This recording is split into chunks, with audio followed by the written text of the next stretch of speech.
Hey, what's going on, everybody? It's me, it's RDV. We're back here with Zach Attack, or What's Zach up? Pack, whatever you want to call him.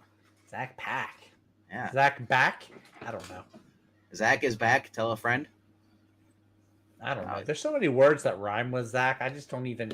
What is Zachtown Skip? I don't know. That was for you, twin. Take it however you want to. Yeah, it's me though. It's just normal Zach. Just call me Zach. Hey, I what's was up, Topher? well, when I think of Zach, I think of like or the Quack Pack. Oh, I remember Quack Pack. I remember Zach, the Quack Pack. the Zach Yeah, Pack. Yes. the Zach Pack. No, I'd have to have a family to have the Zach Pack. Well, people forget that you are one of the variants of Zach's. That's true. The variants haven't been around in a minute. I I might have think. to I do something think. to fix that. Honestly, the word is that Froggy eliminated about 90% of them. Yep, that's been the rumor. I hear whispers. There are a few Zachs that escaped, like the Jedi. When they're Order 66, some of them survived. There's some pockets of Zachs out there that have Yes. survived And Froggy. Rachel P. I gotta go pee. Be right back. You know Yeah, to tell us. it's And okay. I You mean, don't if have you're to raise watching, your hand. honestly, if you're in the bathroom, you're doing your business, watching us, I don't care. You don't, as long as you don't tell me. You don't have to tell. Just wash your hands before you type it on the phone. That's all I don't I even care if you ask. don't wash your hands. I'm not going anywhere near that phone. That's your own problem. But for the sake of people who are germaphobes, please wash your hands before and after, Please, please. and wash your phone. Why before? You're just gonna get it dirty again. That doesn't make I don't sense to me. know. Yeah. There's people But who hello. wash. Yeah. Oh no, I was gonna say, but hello to Maranya, to Tolfer, to Rachel, and Austin P.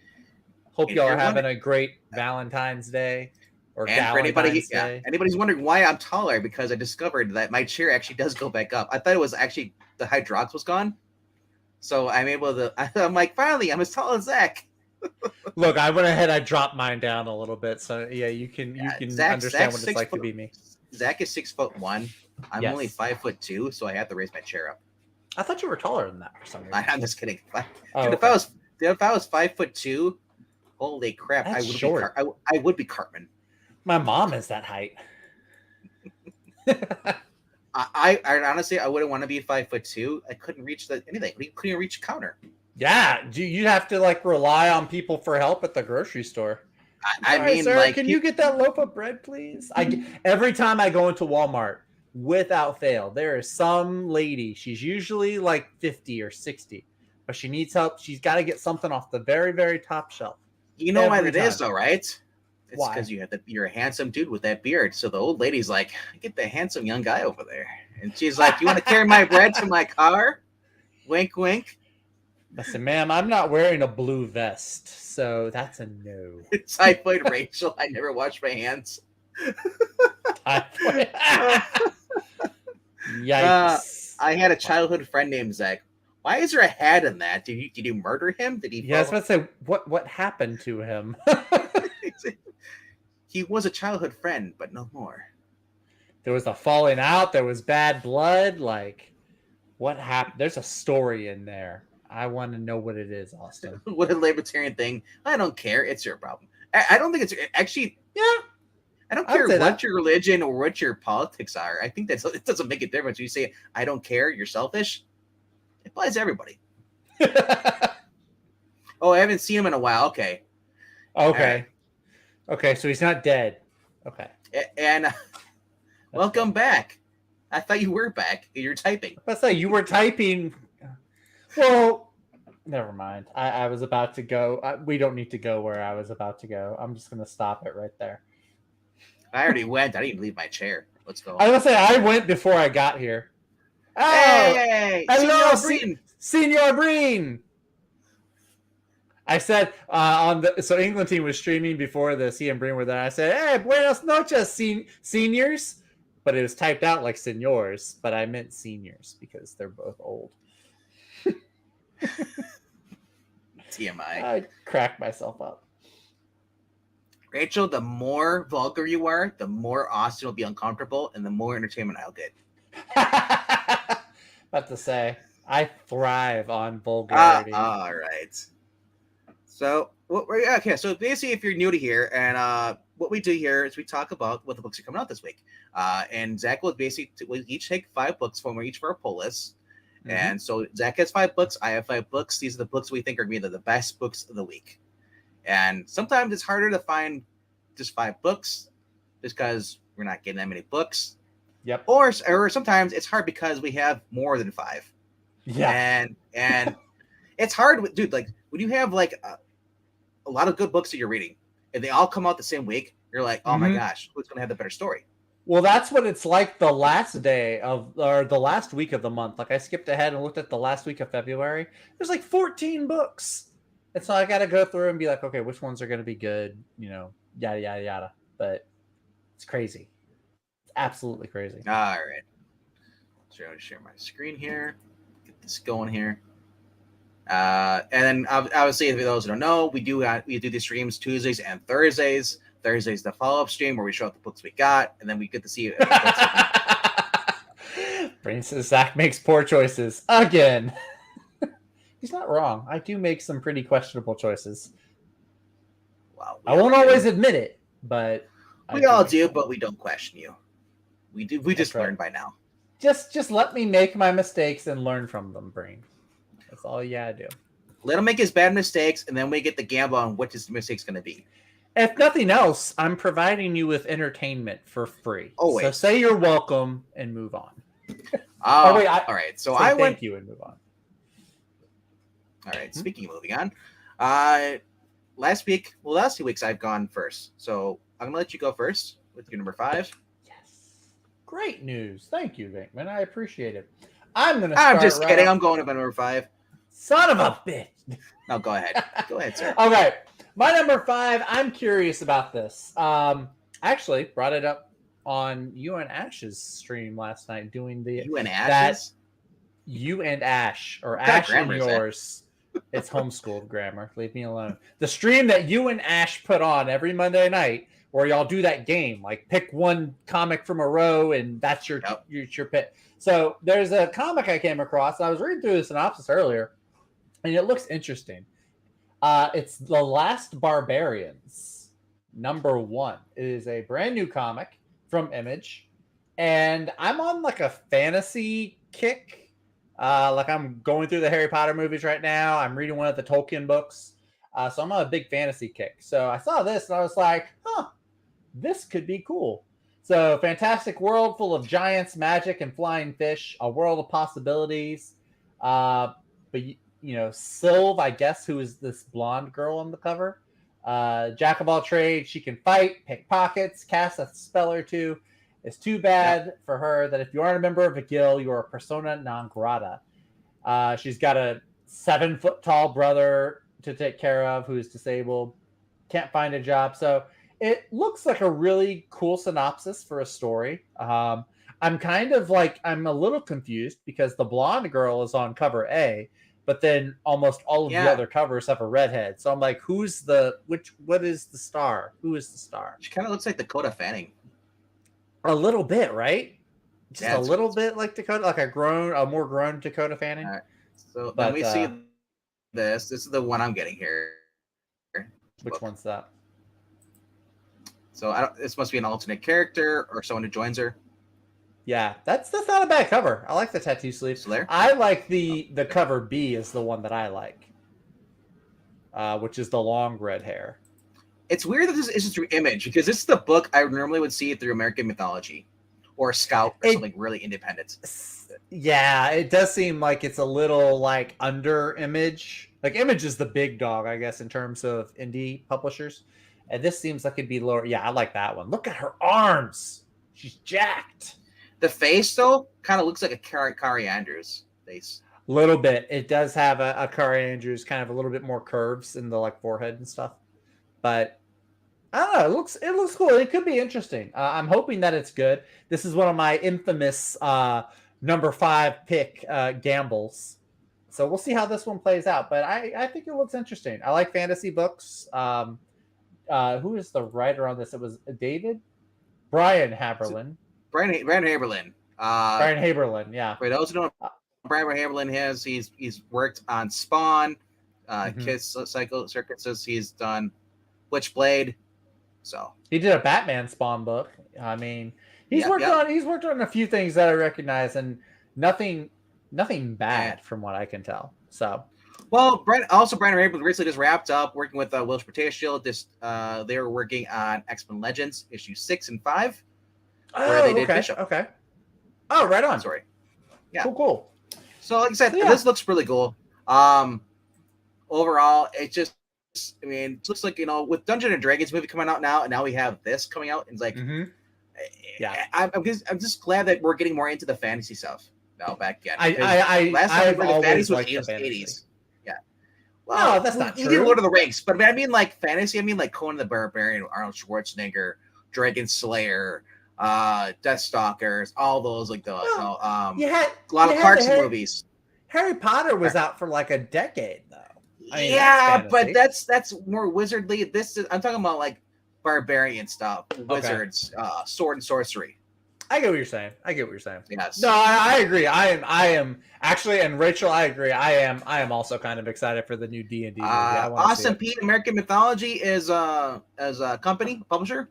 Yeah, they do a lot of Zorro, or a lot of what's his name, the guy that made Tarzan and John Carter. Edward Rice Burroughs. A lot of the Edward Rice Burroughs characters are Sumerian through American mythology. Yeah, Sumerian, the land that time forgot. Yeah. So, yeah. Rachel, it's okay to be excited. It's okay. You can be excited.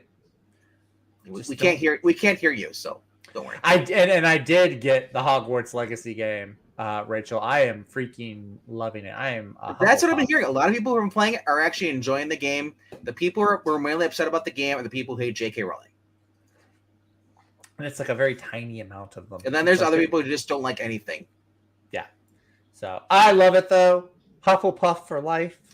I'll just say real quickly. I heard Forsaken was what I heard more people complain about than more than the other one. I heard Hogwarts. So I don't know. Interesting. It's just the point where people will complain about anything these days. I notice with a lot of things. So I just roll my eyes and I just go buy what I want to play. Yep. It's. Rachel's a Hufflepuff too. Yes. Technically, if you hate everything, you means you kind of, in a way, you love it because you love to hate everything. That's true. So Breen doesn't hate everything. Breen likes sports. It's some people, it's their thing. They have to hate it because that's what they love. They just hate. They're haters. Bunch of haters. Who we got over here? Couple haters. All right, Breen? Yeah. And hello to Eva Black Gad. Thank you for joining us. You're giving us everyone bad luck except for Marania, because somehow she must be paying you not to give her bad luck. Must be. But anyway, that is also great to see you too. And I think hello to Awesome P. Yes. And Tolfer, man, great to see you here.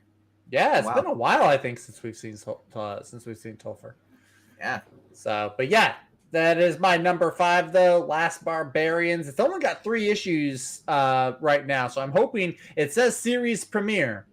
I gotta think it'll be something of an ongoing and not just another miniseries. I'm hoping that it's an ongoing. I want something another of an ongoing myself. Sorry, it's a bad. I don't know what to do with that. Yeah, William it kind of Dafoe. was. Oh, I know Willem Dafoe. I know what you're trying to do. I just don't think it works with that. In that context.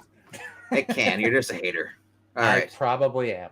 Go on with your number 5 before I hate on you. My number 5 is a book that I'm just happy to see still being written by the guy who actually created the animated series. He's continuing the story. We're getting the animated universe still going. Where the hell is it? Why is it so far down? There it is. Yes, see, Batman Adventures continue. It's just, I call it season 3, but it's fun. I do not like this. I do not like it with a box with socks. I don't like it. But I do like the actual content. The title may be dumb. But man, like I said, have you read this one? So I have not read this yet. Okay. I read something about it. It's Paul Dini and it's Alan Burnett doing some writing in here too. Artist is Kevin Altieri. He also does the cover. Monica Gbina is back again. She is doing the coloring on this. She's been with her since the beginning. Monica Gbina actually used to work on the Chastity comic books back in the day. Oh, okay. Yeah. Anyway, so basically, yeah, Bruce Wayne and Harley Quinn don't have much in common except for Cassie Kendo. She was basically Bruce's so-called love interest back in high school. And shortly after, she became Harley's college fling. Of course, because they have to taint everything now. The animated series that's what I read. I was like, I wonder what Venkman's gonna think about this, because now it's like Harley like was gay before she met Joker. I know, right? Like I said, I don't really know the full story, but I mean, I want to read it first, actually see it on paper, then decide for myself. Paul Dini is not known for writing a lot of woke stuff. That's true. To my knowledge, it's the first who's even got close to it. Maybe he's done more, but by knowledge, it's been good. Anyway, so she returns to Gotham and she sets her sights back on Bruce, but Harley says Harley's basically learned of Cassie's return, and she's all too happy, and so she wants to reconnect with her old college girlfriend. And of course, Bruce and Harley, and their paths cross. I love that animated series when you got that, when the girls were in Ivy and you had Harley going on the shopping spree and they came across Bruce Wayne. Mm-hmm. That was hilarious. I love that. I love the episode. So of course, Cassie comes back and because she may not be all there now, and she's not what she seems. So, like I said, it's a little messy for a kind of love thing, But I have faith in Paul Dini. It's gonna be fun. They've been adding characters that are normally for the DC universe that are not in the animated series. Season 1 or series 1 or volume 1, whatever they added a Deathstroke, and they also had it in his daughter. So that was fun. Mm-hmm. Man, like I said, the cover art. Now the cover art looks great. It looks like one of those title screens from the old animated series. When me and Ash were going over this last night, I did not realize that the cover artist is actually the interior artist. Oh, really? Oh, that's cool. Well, then again, wait, hold on. Now, see, this is where I get confused here. It says Nick Daring is a cover artist. Now, is he? Well, yeah, you've got variants. You got the variant covers, but I don't see his name on here. So he might be the actual cover art. Nick Darrington is in the main cover. So that makes me feel a little bit better, because. What if it's like one of them's drawing and the other one's coloring and inking? I don't know. That might be a thing. I think this is what gets you stupid, because they list people as being a cover artist because that's not their profession. But on the book, if they're not doing the cover art, they should not be listed. I agree. We also got a Daniel Warren Johnson stock card. Yeah. Oh, that's cool. Yeah. I like that. That looks Daniel Warren Johnson is growing on me, man. Like, I am loving his work more and more each time I see it. Do you notice one thing here? It's Bruce Wayne doing the work. It's not Lucius Fox. Yeah, well, in the animated series, he had somebody else. It wasn't even Lucius. He had another mechanic that souped up. I think his name was Henry, wasn't it? I think so. Henry, and he had a daughter that worked with him as well. Which tied into the actual comics back then before Lucius Fox. They actually had a guy who worked in the Batcave. During No Man's Land, there was a guy you saw him show up. Yeah. It's helping out. So, and then we have the Ben Temple-Smith new animated series version of Scarecrow. For those who remember, Scarecrow used to look like a normal scrawny weakling straw guy, and then they turned him into this. It's pretty creepy. Makes it more creepy, but I like the original version. I'm just a critic of that. Yeah, the original is the best one, I think. But that's still a cool cover. But the best cover is the title cover. That's the good one. Yeah, that's the one where it looks like a title to the animated series. Yeah. Yeah, that is awesome. Is that Bruce with Harley? Is this connected to Batman Beyond the White Knight? No, that's Bruce and Harley right here. But this is not Harley though. This is the girl. Cassie. Because that's Bruce Wayne in the frame though. Yeah, and that's Cassie here. Gotcha. But it's Bruce and Harley walking in. See on the light, he's got the flashlight. I see. Yeah, like I said, looks great. I'm excited for this. And it's just the 1 in 25, which I'll probably pay more for this, just because it's a good book. Yeah. So, Cool, all cool. right, let's go to your number 4. And My number hello to 4. MK, who just popped up. MK. All right, my number 4. It's tricky because you can pull it up on here, but the synopsis is gonna be wrong. It's Gunslinger Spawn, baby. Number 17. Oh, they did something change that? I saw like a while back. Yeah, the synopsis is still wrong. I actually have pulled up the proper synopsis on Previews World. But yeah, I love Scorched. That has been my number 1 Spawn universe book because it features everybody. But Gunslinger Spawn has been out of the spotlight. He's been lacking in screen time. So I'm like, I gotta get I want my Gunslinger Spawn pick because he's my favorite character so far.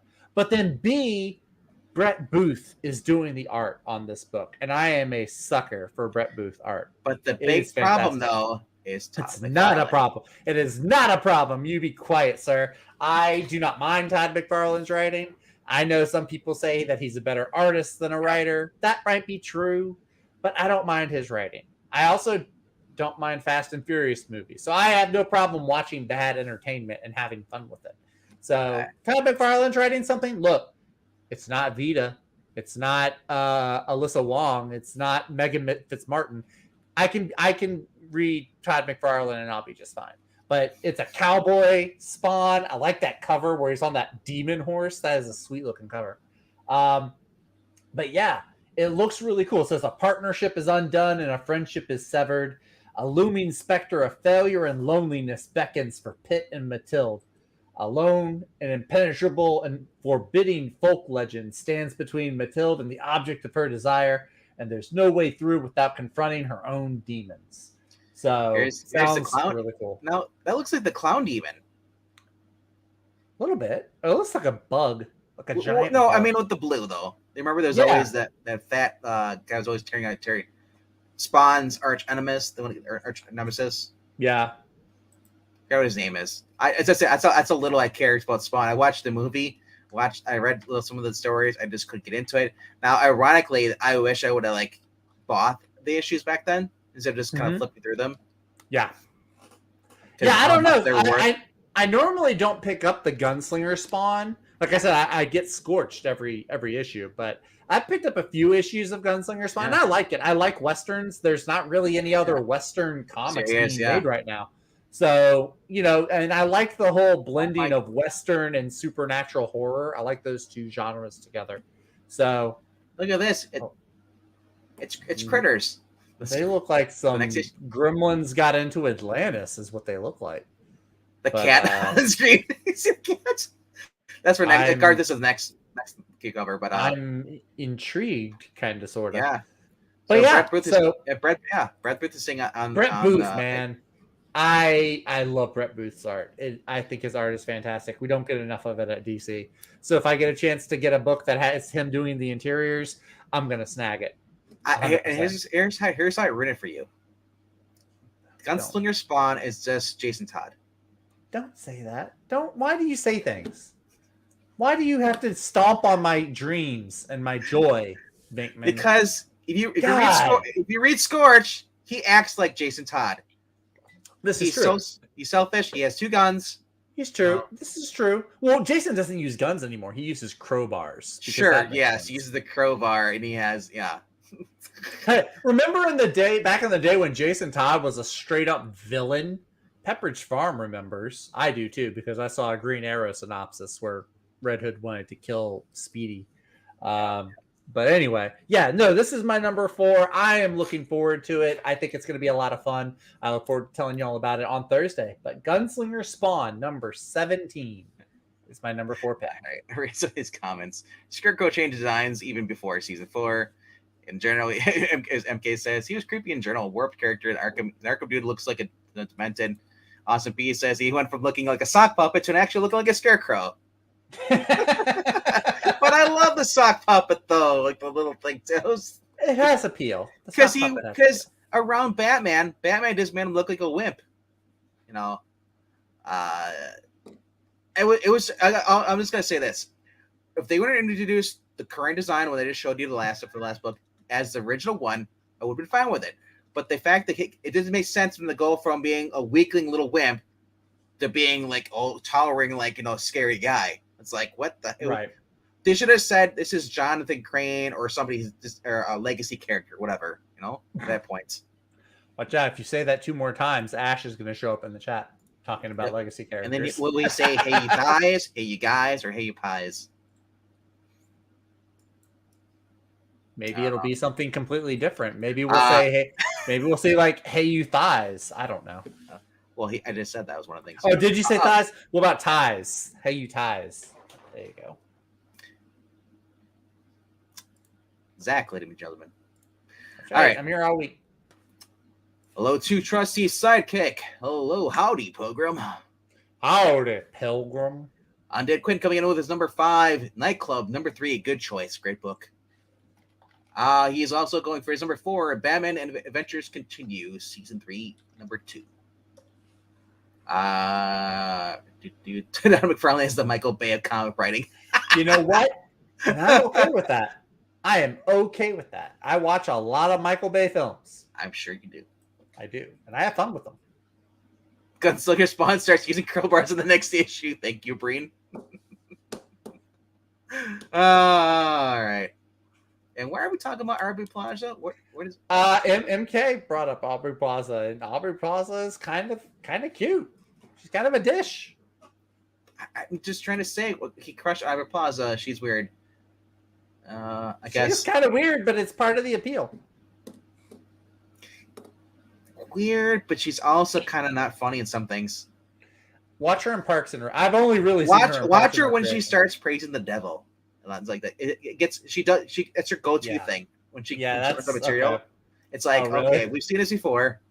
Yikes. Yeah, but she's not like that guy from the Grammys. Oh, don't worry.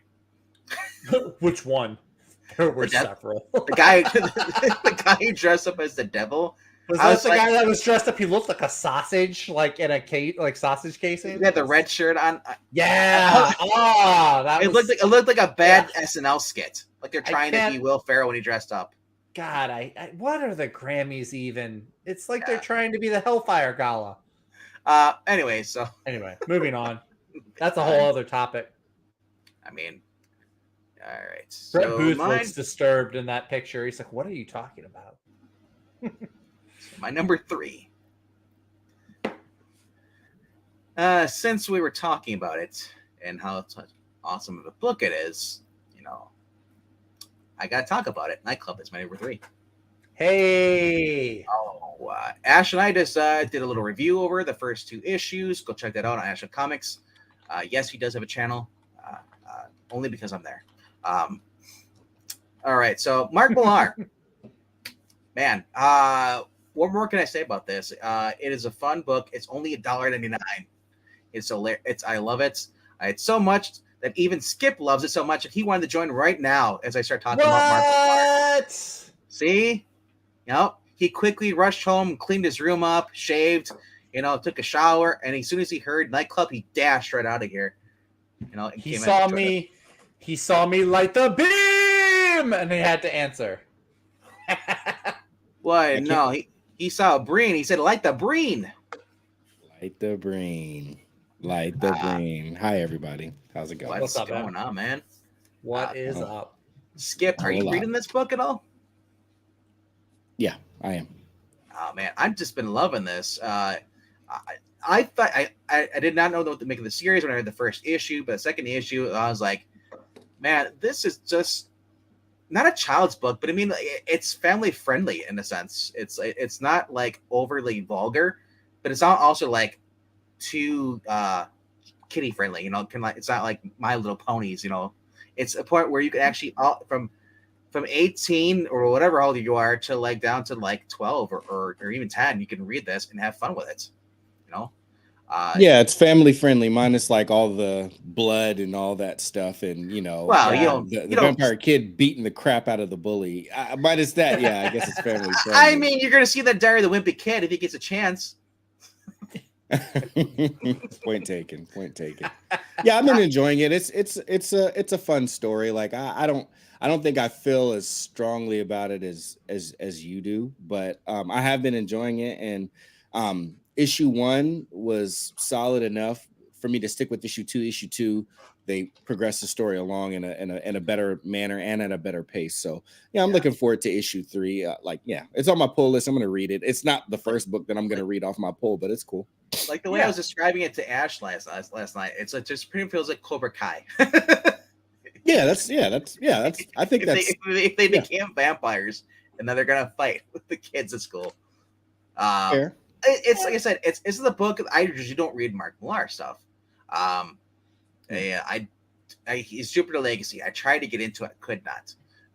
Obviously, that's a little more adult books oriented, but this was right up my alley. It's I love the supernatural stuff. I love werewolves, vampires, stuff like that. When you actually do it, I love the old classic horror Hammer stuff, or Hammer horror.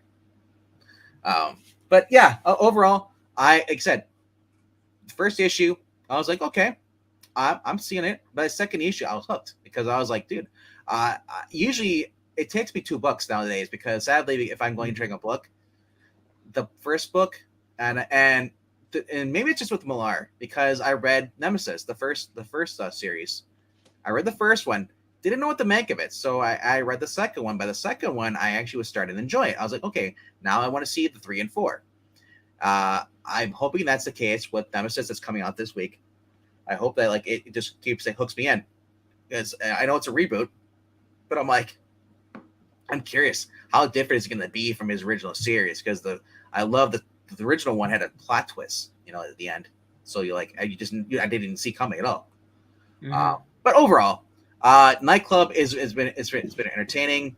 Amy Chen, Danny Garcia, and Nick Garcia, and these are the characters here. Man, it's kind of what I mean. I wouldn't mind seeing this actually as a TV show. Yeah, I could see he's got that Netflix deal. He sold his company, he sold a Netflix animated series or something. He sold Miller World, to Netflix, and now Netflix allowed him to write this. Like I said, this would be a good series, as long and to me, it's already diverse as it is. Netflix, if you do make it, don't change anything. You really don't have to change everything. Just go off it. Just get the source material right here. So that's why it is at my number 3 tonight. Skip, do you have any books you're pulling this week? Yeah, I do. You guys are on your number 3 book? Your number 3. Okay. Go ahead and catch us up on the skip list. Okay, let me see here. Hold on, 1, 2. Or the anti-skips. Which should we not be skipping? 3, 4, 5, 6, 7. Okay. I got 7, but a few a few of them got 2 covers. Hold on, I got to do something real quick before I forget. Okay, cool. So let's see. I would say my number. Dang, you guys are already on those ones. Okay. If you want to start at 5, go ahead. That's okay. Yeah, all right, that's cool. Okay, so number 5 book that I'm pulling is Ronin book 2, issue number 2.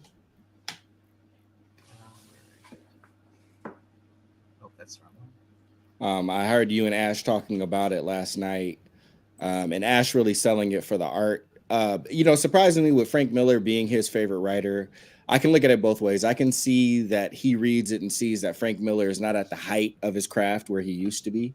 And just knowing Ash the way I know Ash, I know that's he favors criticism a lot. As a means of validity and honesty. So that's cool. That's all well and fine. I get it. I don't think I have not read a whole crap ton of Frank Miller, probably likely not as much as Ash has, but I think the writing is good. I think it's good. But of course, I would say that Phil Tan's pencils and lines are. Look at the cover, man. This looks like an old school manga / anime quality. I kind of get that old school manga vibe. Yeah. Yeah. So that's what I got for number 5. Number 4, hold on. Again, let me. So it says book 2. So it's obviously, are they talking about because this is part 2 of a 6 series, or is it just book 2 in general, like a volume 2? Correct. Yeah, there was an original Ronin story way back, I want to say in the And 80s. can I read this separately from the original series? I mean, yeah, you can read whatever you want to. Oh, I have not. no. Oh, so you haven't read it yet? Do you haven't No, read the first part I one? haven't read the first Ronin, Oh, and I'm okay. jumping into it and enjoying it just fine. Yeah, because that's my thing. Sometimes I read a book and you kind of need to know because they're like don't really introduce you Mhm. who the characters are. Like that was that Xenoscope book I was talking about last week, and it's just like I realized there was one from 2010, like a 5 issue thing they did. I was like, I had no idea. I'm like, all right, you jump in. It's like they don't really tell you what's going on. You're just like supposed to assume you're supposed to remember from like 10 or 12 years ago. It's like so. I don't know. I'm different in that way. I don't like if I'm interested in something. Sure. I don't know. Maybe it's because when I read comics as a kid, I couldn't always get every issue. So when I got allowance and my mom took me to the corner store, I just had to grab the book that looked the coolest to me. So as a kid, I had all these like incomplete sets of comics. So I'm used to just jumping into stories and just having to figure things out. Yeah. But don't get me wrong. I said this is a book I'm definitely interested in. So it's going to make me want to go back and look for the original ones. Yeah, and I think that there's something to be said about that too. Like if they can do a good enough job of, not just pandering, to only the people that read the original series, if they can construct it in a way that new readers can go along, which would behoove them, then what they do is ultimately they put more money in the bank because people will want to go back and read the original series. With all that said, Ronin would be number 5? So number 4, I'm gonna go. Are you gonna get which cover are you getting? Are you getting the wraparound here or the original cover? I'm gonna get whatever one my shop got because it ain't like they order a whole bunch of these.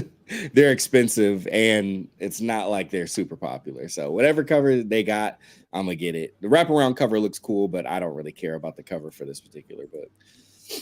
Number 4, I will go with Nemesis Reloaded. Number 2. Speaking about Nemesis, so I have the trade of the first one, but I still have not read it. I've only read issue number 1 of Nemesis Reloaded, and like it was like far and away compelling enough for me to just say, yeah, I'm sticking with it. And I can't always say that about Mark Miller. He's a good writer. I've never read anything by Mark Miller that's bad, but he does have quirks and tropes that can lose me pretty easily, especially when it's like gratuitous violence that kind of really has no purpose outside of just being, kind of masochistic, So I don't always appreciate that. Like some of the stuff that was in Kick-Ass, like bone coming out of the skin and all that, like just like weird stuff. I'm like, I'm not into that. But this in particular, although it is hyper violent, and almost in a way feels nihilistic, I can handle nihilism. Nihilism doesn't have to necessarily be gratuitous. So I want to see where he's going. It's an interesting premise. I know some people oversimplify it to, it's just evil Batman. And I'm not saying that's not there, but that's not all. That's not all that's there. There is more beneath the surface. That was literally what they described for the first book. It's evil Batman, and he's just going around and just like. So when the first issue came out, I bought it, but I went back and I bought the first 4 and I read through there. And I gotta say, you don't need to know the original story. It's a reboot. I just want to know because I'm curious, what is he going to change on it, or is he? It's a brand new story, but I'm like, so knowing how the characters in the first story, I'm like, oh, I wonder, is he going to do a twist on this, or what's going to do it? Like, like I said, I like the first story. It's a little graphic, so I mean, I could sound with the boys, but this was just straight up like, whoa, there wasn't like any like dick jokes or anything like that, but it was just like, thank God. I can see people are like, oh, Mark's just doing evil Batman, and they write it off. It's like, no, it's actually kind of more than that. And I love that you had a character versus another character, and to see it's like kind of like Batman versus Joker in a sense. on seeing outsmart each other and just like trying to get through, and it just kept you guessing as you went through each issue. This one, I've read the first issue. Just like the original story, I don't know where I'm gonna wait for the second issue and see if it hooks me, because I have ideas where I think it's gonna go, and I hate to be that one person's like, where it doesn't go my way, I don't want to read it. So I'm gonna read it, and hopefully it goes. It continues to be great. So something interesting that I read, because I read the first issue and I am getting the second one, but he had like this little opening letter or intro thing that he wrote. And apparently Nemesis is like one of the most common books that he gets requests to sign. Yeah, isn't that crazy? He said like even more than like Old Man Logan or Civil War. Like he calls the other projects like his evergreens. It's the most, despite all the hate it gets, it's the most popular book he gets signed at conventions. Yeah, people bring it up. And it's like he said, he's like, I really don't want to touch something that people love and like, and just rub people the wrong way. But yeah, I don't know. Who hates on this book? I've never heard anybody talk negatively about Nemesis, like the first one. I don't know if I've heard some people talk negatively about it. I think I'm just saying that he was surprised. Like that makes sense. Yeah. Well, no, he didn't put a whole, like, it's not a heroic character, obviously. He's just like, it's a guy in a costume, like, who just kills people. Why is this such a big deal? So outside of, like I said, I've read this online.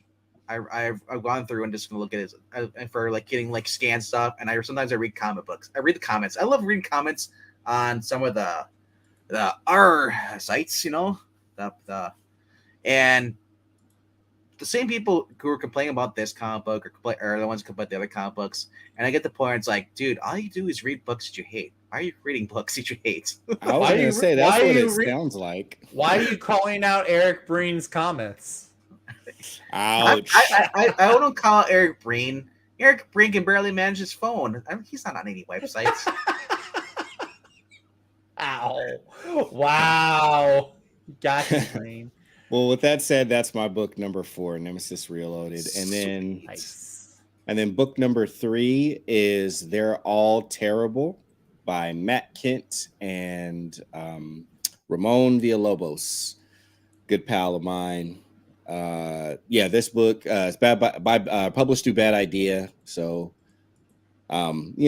keep an eye out for it. Try to see how you can acquire it. But Matt Kent's one of my favorite writers, and I love Ramon's lines. It's like if you take Moebius and you take Frank Quietly and and then give it a little more girth, mash them together. Like that's the lines that you get. So I feel like the art really matches the story, and been enjoying it so far. It's definitely way more of just like a, it's very knowing Ramon, he wouldn't come out and say that. He wouldn't say it like I'm saying it.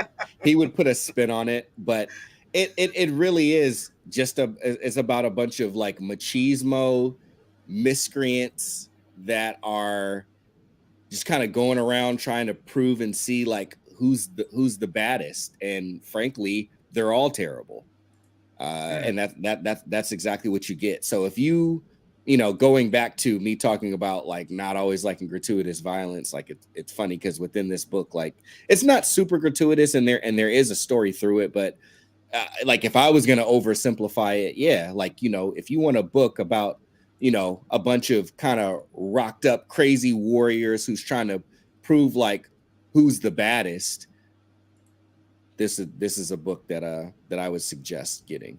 Nice. Mm-hmm. And Tamara's colors are incredible in this book, like amazing. I saw preview pages and I was like, man, it just looked like saltwater taffy. I just wanted to bite the page. Definitely love the cover. The cover art, is it done by Ramon? You said? Yeah, Ramon did.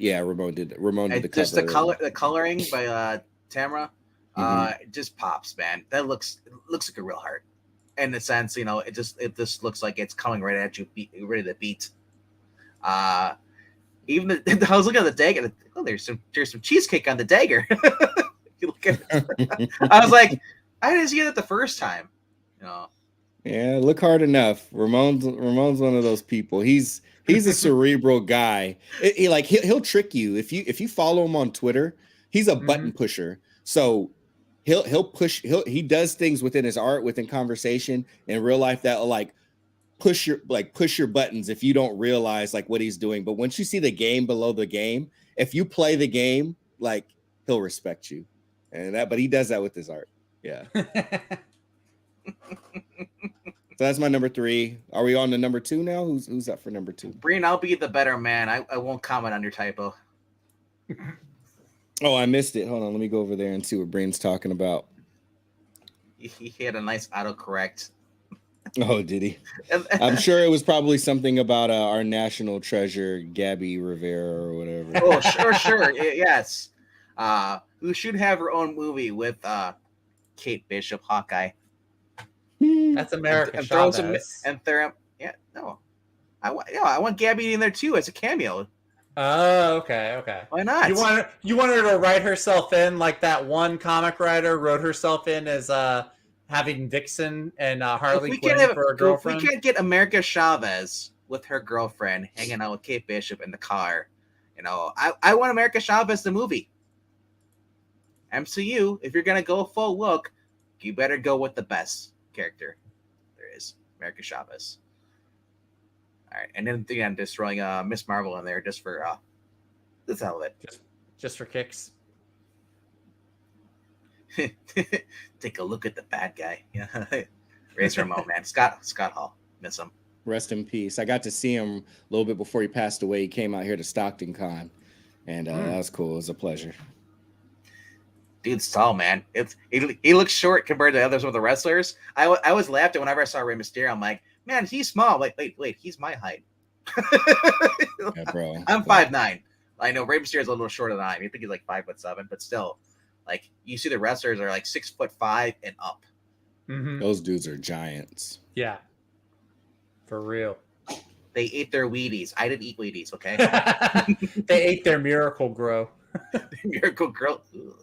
That's what I used to hear every Thanksgiving, every Christmas. I go see my dad's family, and I'm taller than all of them. And they're all like, "Oh, you eat Miracle Grow." I'm like, "Okay, that was not funny the first 50 times, but sure, let's keep saying." You want to hear something other gross? Is that Twix now has their own seasoning now? If you want to add it to your cookies you're baking. Twix, like the candy bar? Yeah, in a powdered form now. At the season, it was mixed with all the seasonings now in the baking aisle at Kroger. I was like, that sounds like it would be good in oatmeal. Well, yeah, if you're adding it to like your baking cookies or muffins or cupcakes or brownies, you can sprinkle some Twix stuff. Yo, I kind of want that now, though. I'm gonna go look for that at the store tomorrow. I wonder who. Now I know who was for. It's for you. I like Twix. I like the crunchy candy bars. Okay. Anyway. All right, let's go to your number 2. Are we on 2 or are we on 3? Well, you went first, remember? Yeah, but I'm only on number. I only did 2. Really? I did my number 3. So I didn't do my number 3. You skipped me. You skipped me with Skip. All right. You know what? You're right. I gave you my number 3 instead of number 4. So I'll go my number. Yeah. So Skip's done 3. So you do 3, and then I'll do 3. Or okay, I'll show you about my My number 4 it's Monogram Rambo because I forgot I switched him around by accident. But you know what? I will move Monica Rambo up to number 3 because that has been the better book than the other one. Now that I think about it, so I think Breen's been talking favorably about that book too, if I'm not mistaken. I might be. It's got some dope covers too, man. I like the original cover. Skippy, we're talking about the other cover here, by Kari Andrews with the little. I like that actually. That's pretty cool. Like I said, it's Eve Ewing. It almost looks like I hear mixed reviews on it. So I hear mixed reviews when it comes to her. Like, she's either starts off good or she just then eventually goes into writing badly. I don't know. Like I said, so far I've read this. The only thing I kind of cringe at was the Beyonder, but I'm like, the Beyonder could be whatever it wants to be. It's like Gozer. Yeah. It's take whatever form it wants. Exactly. will we see some terror dogs in here? It'd be awesome if we did, but probably not. So anyway, the fact they acknowledge like her past relationship, her parents were in the book, man. Spider-Man was being kind of cliche, in here it goes kind of like, okay, whatever, but it's still better than the current written Spider-Man. Sorry, if you like Zeb Wells, that's cool, man, but I just can't get into not Spider-Man. What more can I say about this other than the art's been great? They actually, the person who's writing it took time to study the history of the character, is acknowledging her things in her past. Writing her parents being in here is a big thing too, because she was really talking to her parents back in the day. They mentioned that she used to work on the docks. When you write a character and you actually just don't write it as, because like that was my one thing is this. I was like, usually on History Month, February, they'll put a token book out and they don't even try. You just know it's there for purchasing, and then the character is just kind of pushed away, and that's it. Okay, we're done now for the rest of the year. They're writing Monica not as a stereotypical character. They're actually giving her an actual storyline. They're recognizing who she is, and like I said, it's just been fun. Yeah, I don't need. They're not preaching to me.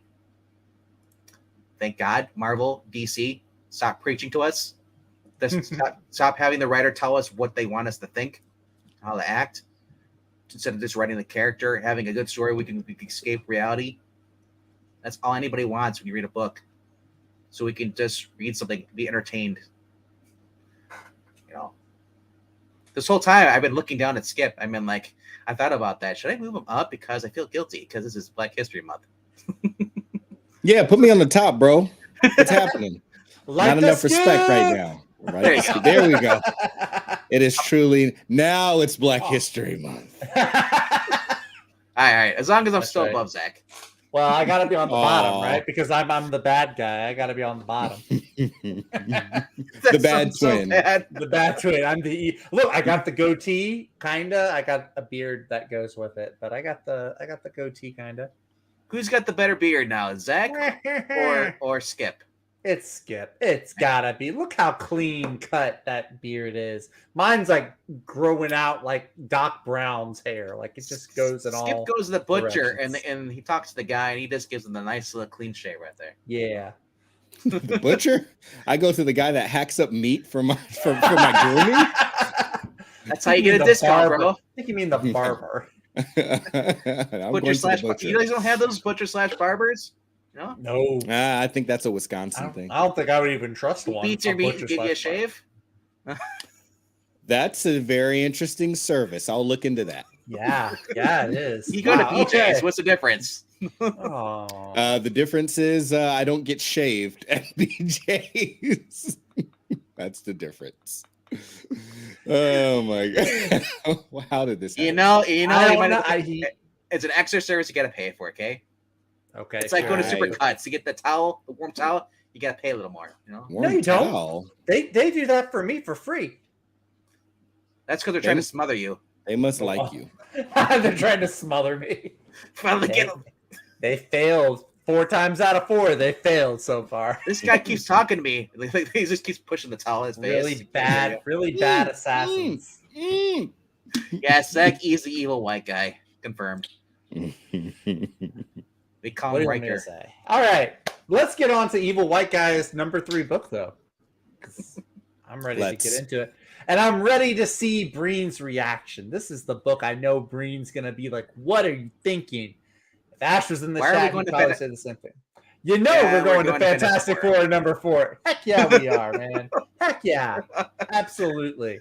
No, so this is Ryan North writing, Iban Coelho doing the art. If nothing else, Iban Coelho's art is really fun. Really colorful. It's an Alex Ross cover. That's what I was like. Is someone trying to be like Alex Ross, or is this actually Alex Ross? No, it is actually Alex Ross doing the cover. But yeah, it has been. I've enjoyed the last 3 issues. This is the one where. So what happened here, Jack? Here's the thing with Fantastic Four. It's censored. Well, Ryan North has copied. He's taken a page from Zeb Wells' playbook that I don't really want him to, where like something terrible has happened at the start of his run, but we're not going to talk about it at first. We're going to see where our guys are at. We're going to like build some suspense. Now Zeb Wells on Spider-Man took him almost 30 issues to uncover that. Thankfully, Ryan North is like, yo, I don't want to wait 30 issues. I want to do it after 3. So we're going to find out what the big mishap, what happened that split the Fantastic Four up at the start of this run. It's been enjoyable. I've liked it. So this is this the 1 in 24? Oh, this is the Stormbreaker's variant. That's the Stormbreaker variant. That looks like Chris Pine right there. If anybody Chris Pine. Oh. If you can't see it here, go look at the cover of this variant cover, and just it is Chris Pine. The little sweet hair across. It's been fun. I think this is going to be the issue where they all come back together. They've been separate the previous 3 issues. There was Ben and Alicia on a road trip. Then Reed and Sue were on a road trip, and Johnny was still in New York flying solo. So I think we're going to see them all like come back together in issue number 4. Yeah. I've heard some early reviews. One guy that I kind of trust his take on comics. He said he was interested. He was intrigued by it. It wasn't great, but it wasn't bad. So yeah, I'm looking forward to another Planet of the Apes variant. I kind of like that. Johnny's pose. He looks so feminine. What the heck is that? But that's not the one I'm going for. I try not to get the Planet. I'm not a huge Planet of the Apes, at least not the original. Well, Zach, of course we knew you wouldn't get the Planet of the Apes cover. What does that mean? What does that even mean? Anyway, Fantastic Four, number 4. Or if you want to use the legacy numbers, it's like 697. But whatever. Yeah, that is my number 3 book this week. Nice. Is Alicia in this? Yes, she is. Oh, Alicia's in this. She's a delicate flower. Yep. It's just so weird seeing Franklin with the black hair. And does Reed still have the huge beard? No, he shaved the beard. Oh, he shaved it back at the end of Dan Slott's run. He had the beard in the 90s with Tom DeFalco, and that's all I needed. Nothing else. You're still looking up to us. Look at that, Skip. You're still looking up. I'm looking up to my king so they can. Okay, that's what it was. See, I felt bad. I thought you were looking at us on the monitor above us. I can put you back down then. I don't care. No, because then it's like I'm looking up at your butts, and I don't want to do that. So yeah, I don't want. Okay. I like Twin, but I don't want him looking up there. Actually, I was born without a torso. Nope. I just have my arms, and that's it. My rest of my legs are gone. Well, I don't want to look up at your mobility chair, so leave me at the top, please. Thank you. I can't even afford a mobility chair. It's just a regular chair that rolls. That still classifies as mobility, I think. It's not a wheelchair. It's an office chair. So you hit that first crack, gone. Oh, well, that's sad. I guess they can just drag you around to where you need to be. Dude, literally, if I would. You ever seen that guy? This is a prank on The Walking Dead. He has a guy. He has no legs or nothing at his waist. They dressed him up as a zombie, and they sticked him on Norman Reedus and Andrew Lincoln.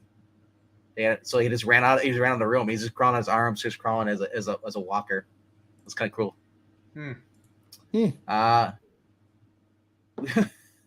He still has a beard. We know her as Sue. And well, Breen, I'm glad that you're awake. I know. Well, all right. So mine. Oh well. Should we go with Skip as his number 2? Hey, you're running. You got your hand on the steering wheel, friend. So whichever way you want to go. Well, go with my number 2 and then my number 1. Screw y'all. No. Oh gosh. Okay, I see how it is. I'll go with my number 2, and then we'll go with Skip, and then we'll go with Zach. How's that sound? Sounds fine to me. Fair enough. All right. My number 2 is a book. It's called Swamp Thing. Green Hell with Jeff Lemire, man. Doug Mankey on here, or Monkey, how do you pronounce it? You've heard it both ways now. Now, yeah. It kind of sucks because this is a spoiler for anybody who hasn't read the first issue. This is basically like the end of the DC universe, at least it's Earth here. As the floodwaters get higher and higher, there's hardly any humans left. The green, just all the rot and all the other entities, parliaments, they just want to basically erase all of humanity and start over again. Because humanity is the cure, and the world's just trying to heal itself. And the only one left to actually help the humans is John Constantine, who's been sitting and drinking in this lighthouse the past 50 years or whatever it was. So, yeah, and of course, what is his first thing he says? He's like, "Alec, I need to come back," and I was like, "I was on vacation, bro." For whatever reason, it is now. I've read a little bit of the Ram V. This is still kind of a dark setting of this. Now, I'm curious, Skip. I know you really love the Ram V Swamp Thing. If you ever check this out, because I know you like some Jeff Lemire stuff. I don't think you're a huge and a super fan, but I'm curious to see what your take on this, because I came across this the other week, and I read the first issue. Now I'm just these are the magazine size books, so they're a little more pricey. $7, but you're getting 48 pages, and I just been loving Doug's art on this. It's just been fun.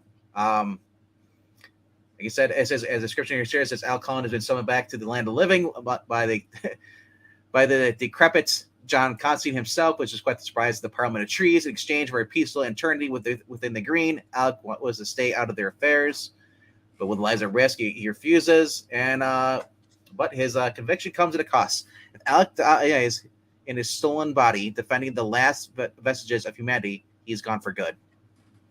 So, like I said, it's Jeff Lemire has been known for doing some dark, gritty books, and so Swamp Thing, it kind of feels like the Alan Moore kind of in this setting here, the grim, the dark, and of course the old freaking bastard who won't die, John Constantine, who still chain smokes and drinks like no other, and has still got his wits. And boy, does he ever look more and more like Sting the more I see him now. A little bit. He's got to be pushing 70 in this. At least he's no longer a boy. But here's some of the other colors. The 1 in 25. It's not Al Cullen, but the other green, the other host. Because the green basically wanted to host, so it killed somebody, and then basically just used their body. And then here, of course, here's the other one. Here's his the other cover. That's nice. Like I said, how do I scroll back up a little bit? Yeah, that must be Christian Ward. That's a pretty sweet. Yep, because it's Christian Ward. Yep. Like I said, I've been enjoying this. Not a book. I usually don't read a lot of Swamp Thing. The main Swamp Things I've read is a tie-in with John Constantine. So I didn't know John was even in this when I read it. So I'm kind of like, even now, it's surprised at the end of the first book. You're like, oh my gosh, he's in here now. Now it's like really, it got me excited to read the second issue. Because Jeff Lemire is always hit and miss for me. But same. Like I usually either really like his stuff or I feel nothing at all. Like I don't even hate it. It's just like, what was that?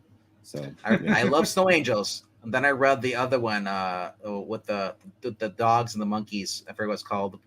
It's a space one, but it was I want to say Paradiso, but I know that's totally wrong. But no, that was a weird book, kind of trippy. It was kind of out there. I think Jeff was. Oh, you're talking about I got it right here. I can't. I got Primordial. Primordial. That's what it is. Yeah. Very trippy book. Not what I'm used to that at all. So him returning to this and this, like, all right, Jeff, you got me hooked again. Let's keep going. I think this is only gonna be like 3 or 4 issues. I read his question that was on Black Label with Dennis Cowan on pencils and Bill Sienkiewicz on or Sienkiewicz, however you want to pronounce it, on inks. And that one I appreciated. It ended up having a fulfilling enough thing. How they modernized it, like it made sense of why they did it like that. And I do feel like it tied into the character of Vic Sage. But some of it kind of took me out of the book a little bit. Ultimately, I did end up enjoying it. There's not really a lot of room in my budget or time in my time budget to Like I read this. said, I would wait for this. I mean, I hopefully they collected an actual one solid trade. They will. They always do hardcovers for Yeah. their prestige, for their magazine size ones. That's how I got Dead Earth back there, and Batman Damned. I got those hardcovers, and those are both Black Label. Batman Damned, isn't that the wing cover? The wing. Oh well, not cover and interiors. Interior, they edited it. They edited it, so it's not in there. They shrunk it down so you don't see it. Maybe. But like I said, this is something that caught me off guard, because I did not expect this. And of course, what way to prop is you start off with Constantine in a Swamp Thing book, and then end it with ending a Swamp Thing story with a Constantine in it too as well. Like they just can't escape each other. They're entwined. It is just John's just there. He's just gonna piss them off. Basically pulls them from heaven and says, "Hey, bitch, I need you back." It's like, no. So fun story. That's why it's my number 2. So skip. Free the Batwing. Free the Batwing. All right, number 2 for me. Let me head back over to my list. Number 2 is going to be another book from a friend. Number 2 is going to be Torrent number 1. Actually, technically three homies, because They're All Terrible have Ramon, and then Torrent has my buddy Justin Greenwood and the homie Rico Renzi on the colors. It's a Mark Guggenheim on the script. I got a review coming out for this. Justin was nice enough to send me all 4 issues. Well, I mean, while he was making the book, I was over his house, like he showed me like how they were putting it together and stuff like that. So I've seen a lot of iterations of colors and different cover variants and all that other stuff. Yeah. But to finally read it, as it's going to be published, was really fulfilling and cool. I really enjoyed Stringers that Justin and Mark Guggenheim did a little while back. So if you think of like Nightcrawler with Jake Gyllenhaal mixed with like a little bit more action, that's what Stringers was like. So to see them come together, and this is a completely different story. I feel the growth of Mark Guggenheim's scripts, and I'm not going to spoil it, obviously, but do read my review when it comes out. I'll either post it later tonight or post it really early in the morning, because the book comes out tomorrow. But just I was surprised to see.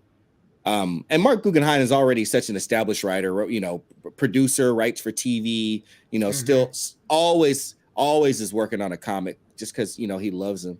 And it was cool, just to see him grow. Really believable dialogue, interesting concept. There's a twist that happens that I don't want to say you don't see coming, but I was a little surprised at how stark it was and what it did for the story. But it is a real motivator. So although I've already read it, so I already know how good it is, I'm really looking forward to everybody else getting a chance to kind of check this book out. And I am a big fan of Justin's art. His art is very kinetic, a lot of energy, a lot of power, a lot of paint splatter, and like action lines and stuff going up, but they're really thick. It's just it's a heck of a time. Oh, and Rico kills the colors too. Yeah. It's crazy because this is another image book coming out this week that we were talking about. We're talking about earlier, Barbarians, the Barbarian, and like with Brian Hamberlin, and I'm like, that's an image book. Guess it doesn't, that's usually looks like your very very indie book you wouldn't see through Image, but Image has been picking up some good writers and putting in some more good stories in. Yeah. I mean, I don't know. I mean, Image is a very indie label. Like, so, well, no, I'm saying I don't really see a lot of Barbarian stuff like Conan the Barbarian at Image, like all this. The Conan the Barbarian. Well, yeah. Well, this was basically set in a, like the old Barbarian settings, like something like that. It's called called Barbarian, and it looks very Sword and Sorcery. And I'm like, what? This is an Image. Like I thought it would have been like the basically American mythology. He does all the Edward Rice Burroughs stuff, or even some of the really independent like Scout or a Blaze. So seeing Image expanding some of their titles, they're becoming like the manga of the publishers. Like the tropes, there's something for everybody in Image. Yeah, that's. I mean That's what they originally started out of as, and I feel like they're getting back into that, at least the books that I'm more interested in, because I really, over the years, see. I mean, to plug another homie, Nick Dragata and Caleb Goner. You want to talk about like manga and stuff like. Yeah, that's very much what they made, and they published this from Image. I mean, Image has to hang their hat on that, if they're going to, maintain, their spot at the number 3. It behooves them to have as many. I look at Image every week, so it's coming up Image Week, and the books don't impress me. So when I see something like a bigger name writing something that actually looks good, with I don't know. You like Firepower, and you like The Walking Dead, and that's from Image. Yeah.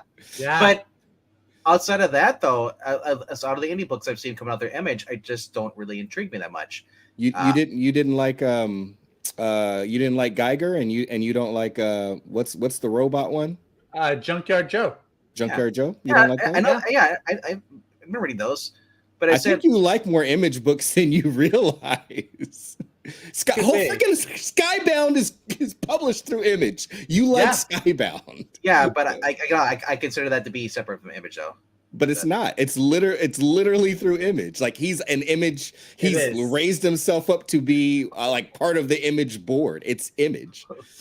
Like if you ask Robert Kirkman, are you Image or are you not Image? Like he would tell you, oh no, I'm very much Image. He literally works for him. Like this is going up from Image, 3 Keys, this week, Kaya stuff. I'm not into books like that, Where, I'm getting an Image books. Like I got Gunslinger Spawn. But RDV, that's the reality for that's the reality. Scorched is Image. Scorched, you get Scorched every week. Or every time it launches a new one. Yeah. Yeah. Like I think the reality is if you stop and think about it, you don't read majority of the books, or you don't like majority of the books from any of the big 3 from any of the big 3 publishers. Like, because they publish so many books, you can't even read all of them. You like what you like. You like some stuff that's on even smaller publishers than Image and even more obscure. Like, what was that one that you sent me with like the mall? Like it was like the people in the mall. That's the Dark Horse. Yeah, but that's my point. You like stuff that's even more obscure than even what Image publishes, on up until reading stuff from Marvel and DC. I think you're more diverse in your reading than you give yourself credit for. Is what I'm saying. Like it's gotten to the point where I still read my pull list. It's heavily Marvel DC. More than it is, I've been going through stuff, and if I do find stuff, it's usually Dynamite with a few Image books. Dark Horse, here and there. But like I said, I've been trying. Yeah. But I mean, as far as other writers, other than Robert Kirkman, and some of the Image writers, said I Eric Larson, I don't read anything from him, and he's probably been on there for a while. Trying to think who some of the other writers are. There's tons because it's Image. They publish so many. The no name people from Europe. Like they publish they publish like such a diverse amount of titles. I mean, from my observation, number one, capes seem to be like your number one thing, and I think your poll list speaks for it. Lots of Marvel, and you got a fair amount of DC in there. So you like characters, and then you're a fan of eras too. Post-crisis, DC, post-crisis, Superman. So I get it. Like I think it's like how you approach it. Me, why would you think that I like post-crisis? I have no idea. It's definitely not the shirt that you have on. It's definitely it's not that. That's not why. But no, I think I get what you're saying, but I think I'm giving you the credit that I believe you deserve, because you read the most comic books out of anyone that I know, and you're like more diverse than I think you give yourself credit for in what you read. Now, just because there's a lot of writers or types of books on Image that you don't like like that, but that's just the reality of everything. There's tons of Marvel books that you don't like. There's tons of DC books that you don't like. They publish heck of comics. That's just, you know, the numbers. Yeah, it's just I walk past like my comic book shop, and there's probably like ideas like coming out every week. There's probably like 100 books that come out each week. That's what I'm saying. Just by like sheer volume, the reality is majority of us don't even buy that many comics. And then if we did, it'd be unless you're just easily pleased and you read too many comic books to like not be critical. Unless you're easily pleased, you're not gonna like majority of them. You're gonna find, you know, your little circle that you enjoy, but you're gonna love it because the books speak to you. Like I said, I've been trying more because of the fact that the main books I would be if Marvel and DC were back to being normal like they were. I wouldn't be reading any indie books at all. Yes, I agree. That's the whole problem with everything. Majority of the books I read don't have capes in them, though. Like they don't wear capes, or they're not. Okay. All right, that's fair. That's fair. No, I do like capes, but I mean, I like the hero stuff, you know. Yeah, more than the what's the other word? More than the cloak. You like the characters more than the cloak. If the Flash started wearing a cape, I don't know if I'd like that. You definitely wouldn't because Wally West didn't wear a cape. But the thing is, though, I always thought it's ironic is the fact that Superman has a cape, but like he moves the same speed as Wally does, but his cape doesn't move like, you know, in the wind like that. You need to rip off, wouldn't it? But instead, it just blurs. That's like the Flash does. I don't know. Isn't it Kryptonian? Does the cape absorb power from the sun in our solar system also? He just ties it down on his waist when he runs. So yeah, dude, exactly, man. Yeah. I mean, it's a Superman knot, RDV. Like that thing's not going anywhere. I don't know. I always thought that was kind of weird. The whole gravity thing with Superman. It's like certain issues you see him flying, the cape flies. You see in the movies, you see it moves. But like when you see it like in the comic books, they don't really like. Oh, it's boop, he's here. Just teleports, you know. Here. Yeah, pretty much. Yeah. What can you do? It's not real life. They're funny. All right. Let's get some more skip rants. We got the 14 people here. We got Skip rant. Ash typed all of his, or at least his first 4 books. He typed them way up here. Well, I still got Undead Quinn's books too, so. Well, okay. We'll go ahead and get Undead Quinn's books. Let me scroll up to eternity. It's good that the chat's actually more lively than we are. You know, they're having fun. Appreciate you, chat. Keep chatting it up. Here, there's 3 for Park. His number 3 is Parker Girls. What was his number 4? Wow. Nightclub was number 5 for Undead Quinn. His number 4 is Batman Animated Series Continue, or Adventures Continue. Why don't they just call it the animated series? That's what it is. It's just so weird. They call it Adventures Continue. Yeah. And I don't think he had enough. Did he? Number 2 was I Hate Fairyland. And he puts on. Yeah. Number 4, cover B, Young. But he said don't show that one on screen. Apparently, it's not a family-friendly cover. Wow. I wouldn't. The name sounds problematic. I Hate Fairies Land. Well, the actual title is F Fairyland, but he makes a more friendly title with. Does it show Disney World? I have not seen it. If it does, I have not seen it. All right. So Ash has got his number 5 is Extreme X-Men. Number 3. Nice. No, his number 5 his number 5 is Nightclub. He changed it. He originally put down number 5. Yeah, well, I'm looking at his whole list, and he said, I think he deleted that one. I'm looking on. He must have been. Well, StreamYard does not hide your deletes. It's like Twitter. You say something, people screenshots it. It's still there. Yeah.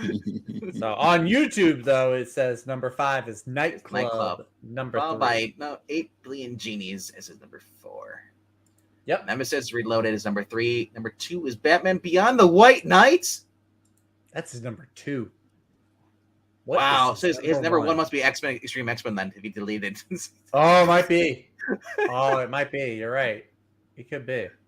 All right. Anyway, let's go. What's going on, HR man? There's a lot of people popping in here tonight. We had Topher, who somehow got unsubbed, but he resubbed again. Thank you for the resub, bro. Skip puts butts in seats. Oh, it's number 6. Okay, okay, cool. Yeah, that was number 6 for me too. It didn't make my list this week. Wow, you were all gung ho about it when it first came out too. I still don't gung ho about it. It's just that when you have a lot of books in here, and plus sometimes I like to love some other books too on my list because I understand that. I just like some books I love like equally, so they might rotate depending on my mood. Mm-hmm. Okay, That's fair. Okay, Yeah. that's fair. That's very generous of you, RDB. Oh, I'm very generous. I'm very humble, unlike Zach. You're like the Dalai Lama of He's like online comic book community. You're the Mother Teresa. I'm the Artie Lama. You're the Xerxes of our channel. You are a generous god. That is. That's the one line I always remember from 300. He's like, "I am a generous god." I am a generous god. That dude who played Xerxes was pretty rad. That's actually also Sacramento reference. Xerxes is one of my favorite Deftones songs. Xerxes, is that the enemy who gets killed at the end? That's the king. No, I don't think he gets killed, but he does like get hit with an arrow. He gets made to bleed. He bleeds. He bleed. Even a god can bleed. All right, so I just did my number 2 is for the green thing, green hell. Mm-hmm. I think whoever wants to go next. I think it's you, Zach, isn't it? Is it up to me? It's up to me. My number 2 is one that we talked about already, but I'm going to give you my own take on it, and that's Nightclub number 3 from Mr. Mark Millar at $1.99. If you're not buying this, why? It's $2, folks. Even if $2. You can say the story is simple if you want. You can say maybe it's predictable if you want, but it's $2. Support this man. Mark Millar is trying this thing, trying to get comics, trying to bring the prices down. God, if we can bring prices down on comics, at least for our little community, that helps us out a lot because I know we spend money on comics. But on top of that, look, I think this is a fun story. I like this whole concept. Kids using vampire powers to be superheroes. I think it's a lot of fun. It's been, kind of simple the first issue or two, but I think we're going to see it really pick up the pace in this third issue. This motorcycle guy on the cover, I don't know if he's going to be a bad guy, if he's going to be an ally, because I don't know if there's like different sects of vampires. Yeah. But I'm really excited about this. I've been really digging into some Mark Millar books. I've read, the stuff that he did for Marvel, like Old Man Logan, Civil War. I read some of his DC stuff, but I'm really starting to dig into like his indie stuff now. So like I read Jupiter's Legacy in spite of the Frank Quietly art. The story was actually pretty good. I don't like in spite of the Frank Quietly art. Hey, I'm not a fan. Frank Quietly is like how I felt about Jack Kirby. Like at first I was like, this is blocky and really ugly, guys. Come on. And then eventually I was like, Kirby is amazing. Same thing happened with Quietly. It just takes me some time.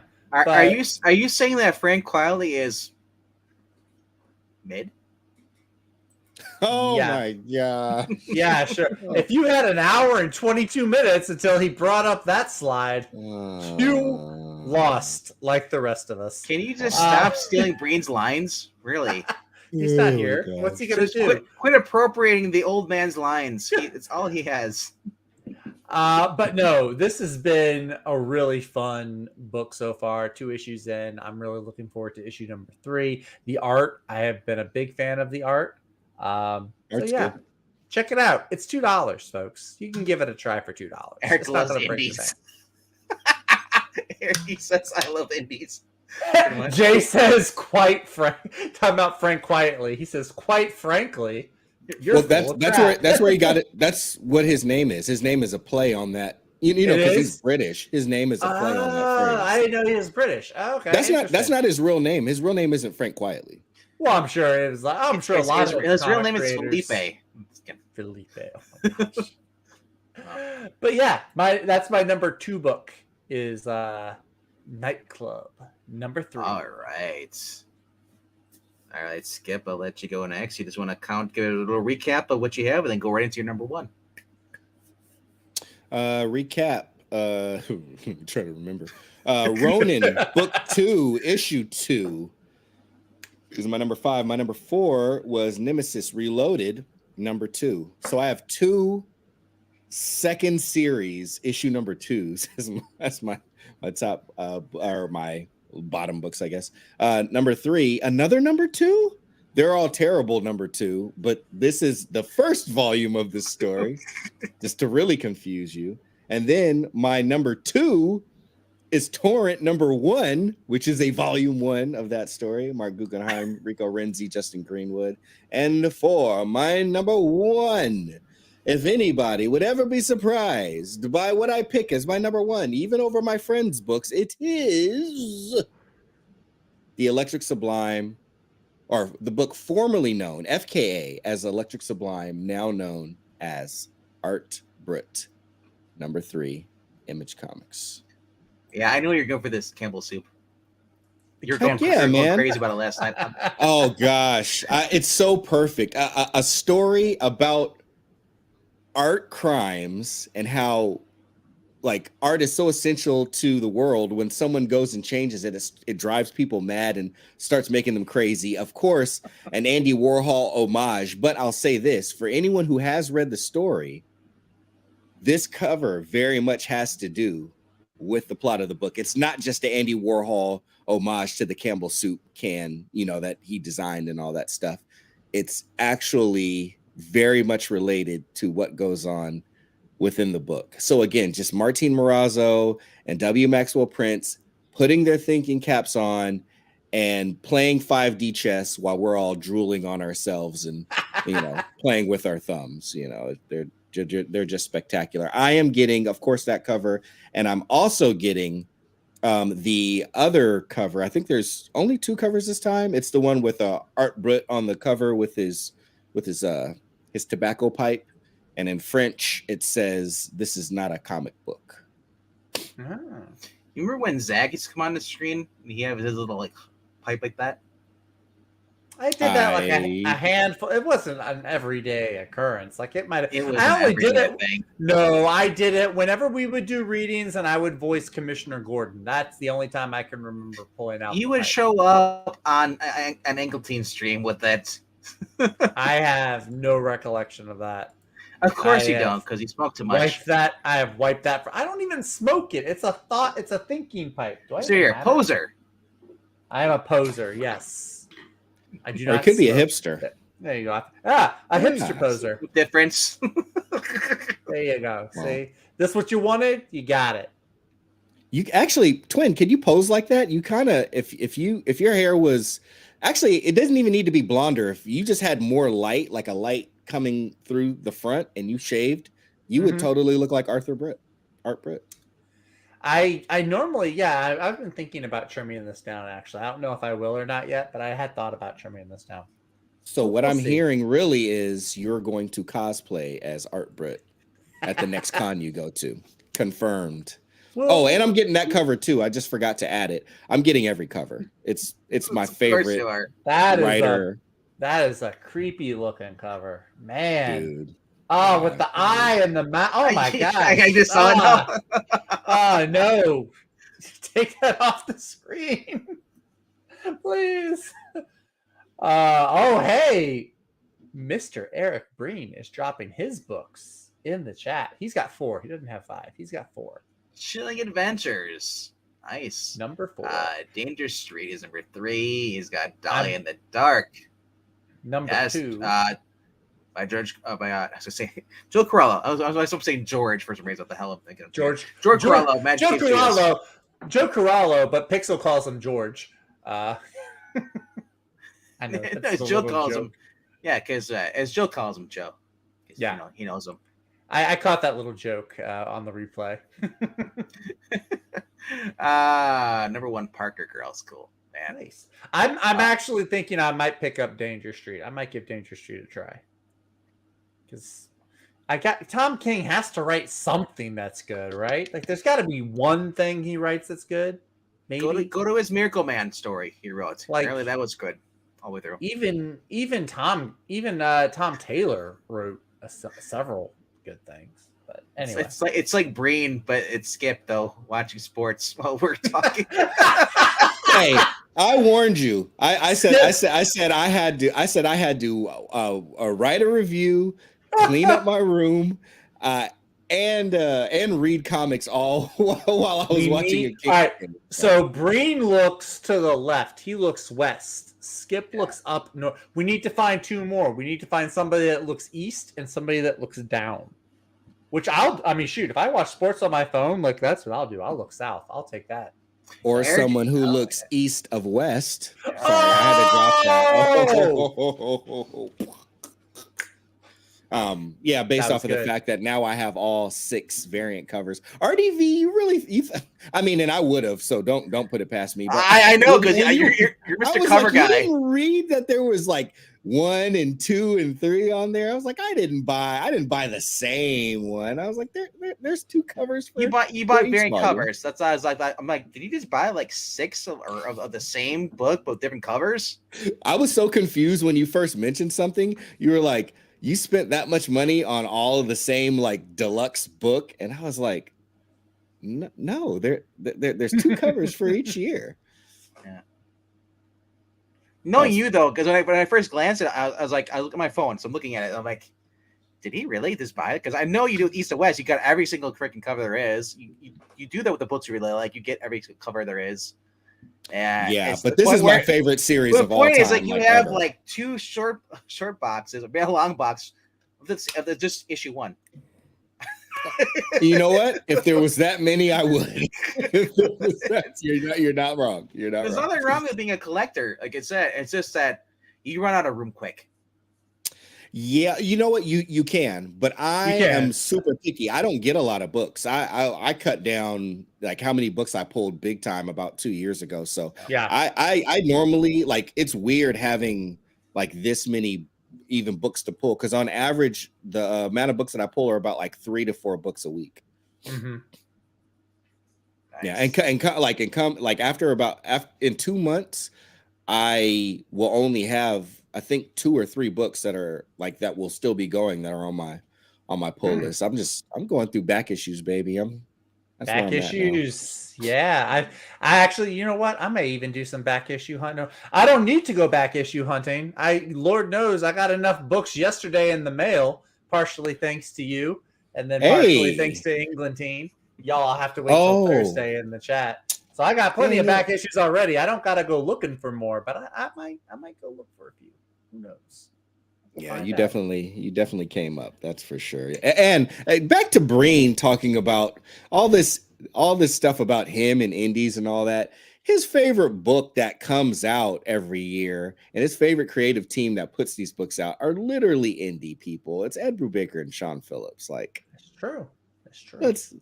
Eric Breen needs to get out of his denial. This is a trope that needs to diminish, because he is an indie darling. He does like himself the Brubaker. He's got a few. He does have a few indie books this week, though. He does have Chilling Adventures and Dolly in the Dark and Parker Girls. So he does have 3 out of 4 of his books are indies. So Skip buys more covers of a single book than my entire pull is for a week.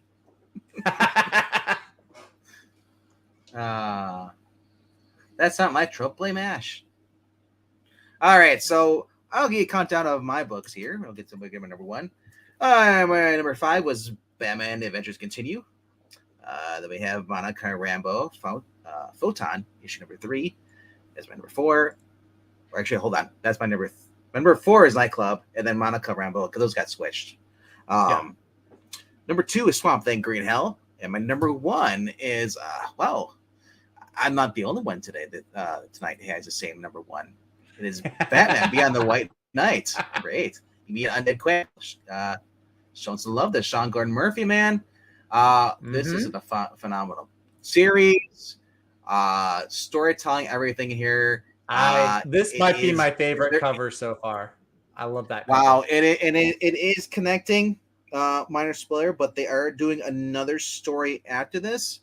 And I'm not talking about the one. I'm not talking about the one coming out later with the Joker daughter. But no, different to that. Yeah, there is. Well, it hasn't been confirmed yet, but they're hinting at, because you see it as the covers, I believe I think it's on this one here, as this is the next series. Superman and Batman meeting together. Yeah, which buddy. I look forward to. Yes. Sean Gordon Murphy, Superman, bruh. Yeah. Okay.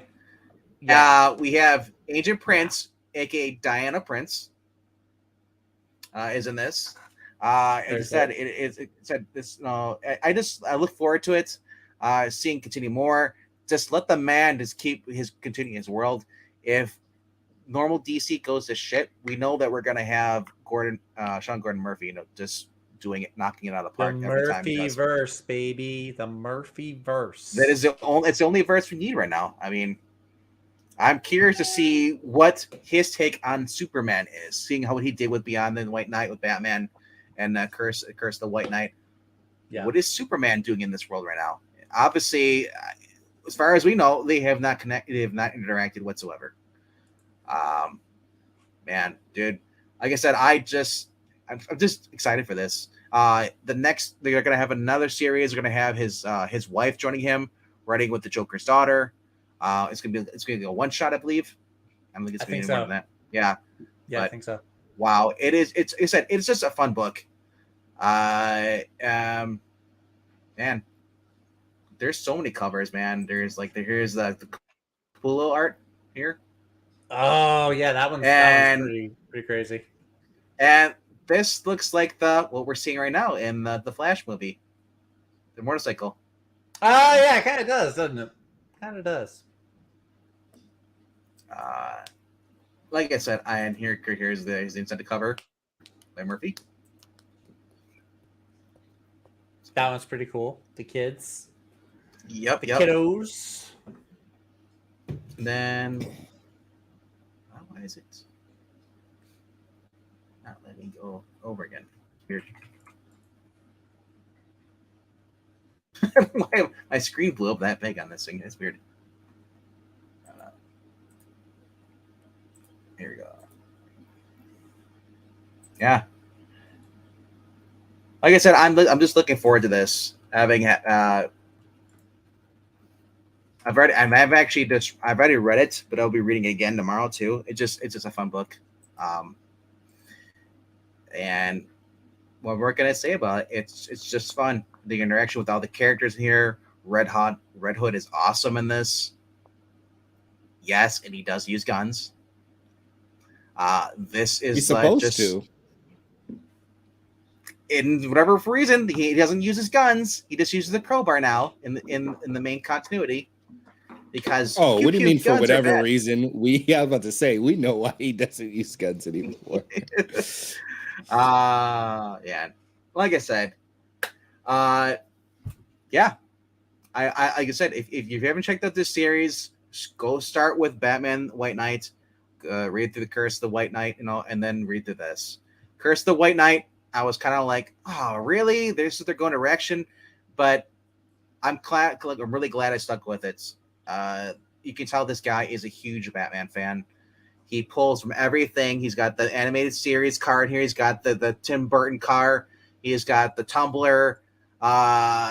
It's just everything you'd want from someone who actually writing a Batman story, someone who actually is a fan of the character and just wants to write those epic Batman story there is, instead of just giving you, this is what you should like, instead of what you like.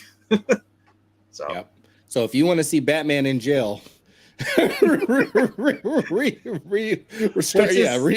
the White Knight and keep. Which is RDV hates it when the hero goes to jail. Honestly, he doesn't hate it now. well, no, because he's not in jail. Yeah, he broke out. But he was. Yeah. He was for like a couple of issues, yes. A couple issues. Okay. I'm talking about the first White Knight series, like how it ended. And then like the wackiness that was what was it? Curse of the White Knight. That's where I tapped out. Like I raised the eyebrow at the end of White Knight. I loved White Knight. And then I got to the end and I was like, what? Huh? And then I started reading Curse and I was like, what the hell? But since I liked White Knight so much, I got issue number 1 of this. and I think I read issue number 1 and issue number 2, and I really enjoy the art, but I couldn't do it anymore. But with all that said, I totally understand why everybody likes it. Like, I would not tell anyone to not buy this book. Everything I described is very much like a Skip thing. Like, yeah, if you're a Batman fan and if you've loved like if you got introduced to Batman when you were a kid and you still like Batman now, this is like Batman fan service. It's a little he's a little try hard with some of the story elements, but this is Batman fan service with impeccable art. So yes, it is worth every penny. I would say that. Superman's wearing crotch cut bikini bottoms from the late 80s, early 90s. Don't like it. Fight me. Oh, on that cover. Yeah. Yeah, it is a V shape when you look at it. It is really weird. I just noticed that too. It comes down, but I don't know. And yeah, he's very slender in the hairstyle. No. This is the Russian version. The hairstyle. Anyway, like I said, it's been a very emotional thing with me. He spent less time in jail than Daredevil did. I'll just give it that. Daredevil did more. Oh yeah, for sure. Yeah, Daredevil was in jail for. I mean, at a certain point, it was almost like like a third of his run. He was in jail. It was Daredevil, the man behind bars. Yeah, exactly. Instead of the man without fear, Daredevil, the man behind bars. That's pretty good. That's pretty good. Daredevil, the man without bail.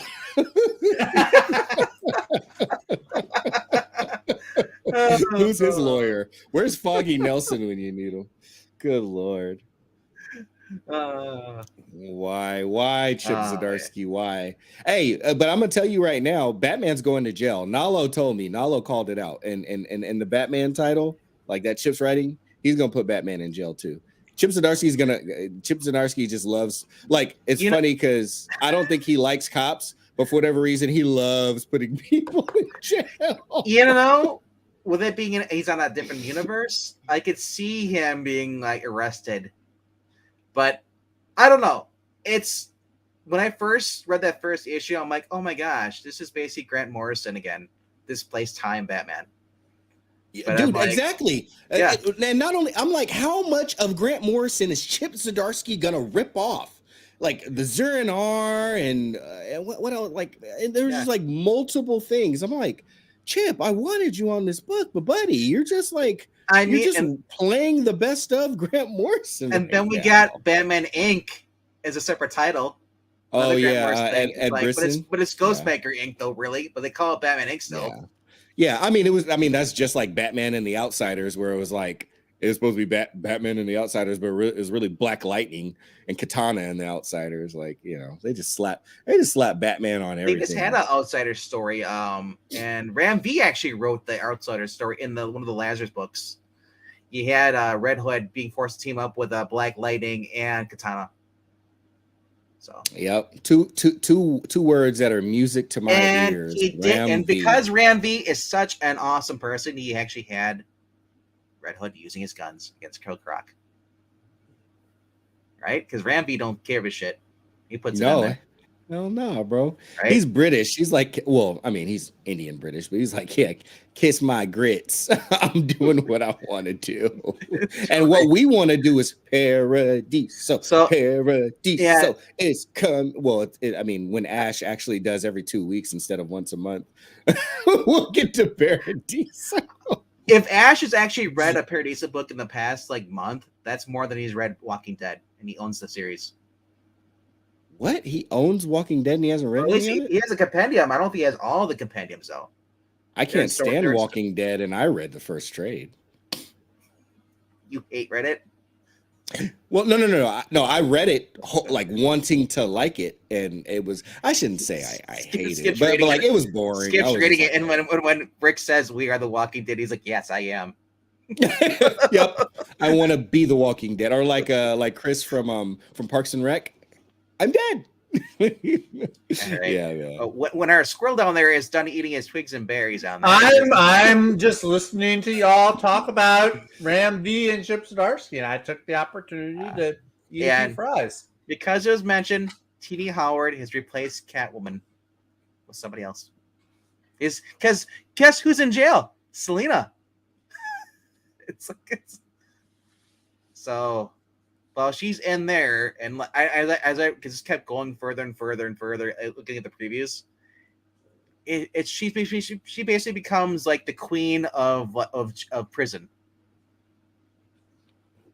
and then eventually she's going to escape. It's just the point where, why are we replacing our characters?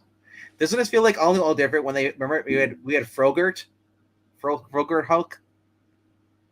We had on his show, and just everybody's just replacing everybody. It's just like, I don't know, but let's go to Zach. Let's give your countdown. And let's go to your number one.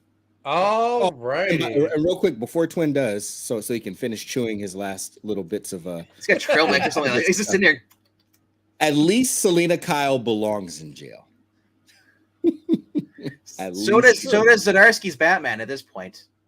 Ooh, yeah, pretty much. I mean, at this point, yeah, Chip's got me wanting to put Batman in jail. I mean, he got 2 more issues, bro, and I'm about to drop that book like a bad habit.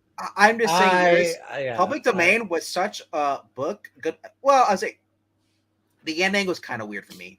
If you do read all of the Public Domain, Zdarsky. No, I'm on issue 3. Let me know when you get to how it ends, and let me know if you feel like it just felt like it was a cutesy wrap up, or do you think it actually like fits the ending, the book? Okay. Yeah, because for me, I was just like, oh, that's how you end the book? I guess so. I mean, it just didn't make sense to me. I was like, okay. But, yes, RDV. Oh, well, thank you for saying yes. I think you're talking about Public Domain, answering my question. But, or you just like to say yes. I like people and say yes, RDV. Thank you. Agree with me. No one else will. Okay, I'm gonna go ahead and read my books now. Don't read them. Just give me the names. No, I'm gonna go ahead and list them off now. So I've got my number 5 book is Last Barbarians number 1. Number 4 is Gunslinger Spawn number 17 by Todd McFarlane. Yes, so y'all take that. Number 3 is Fantastic Four number 4. Number 2 is Nightclub number 3.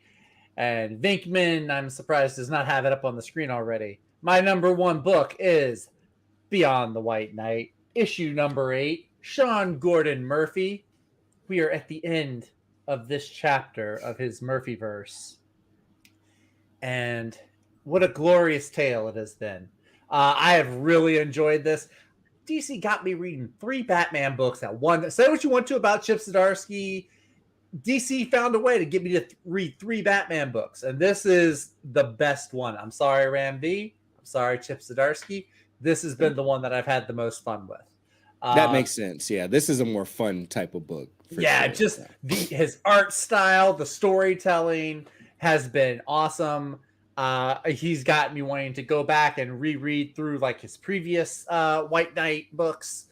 Yes. It's just amazing. I love the little Easter eggs that he puts into the pages. Because Skip knows this. We were talking about another book, and I love finding the little homages and Easter eggs and things. I love finding those. And it's just been such a great book. If you haven't been reading this, go back and find issue number 1 and just go through the White Knight. If you're a big Batman Beyond fan, like I know Vinkman is, Vinkman's been loving it.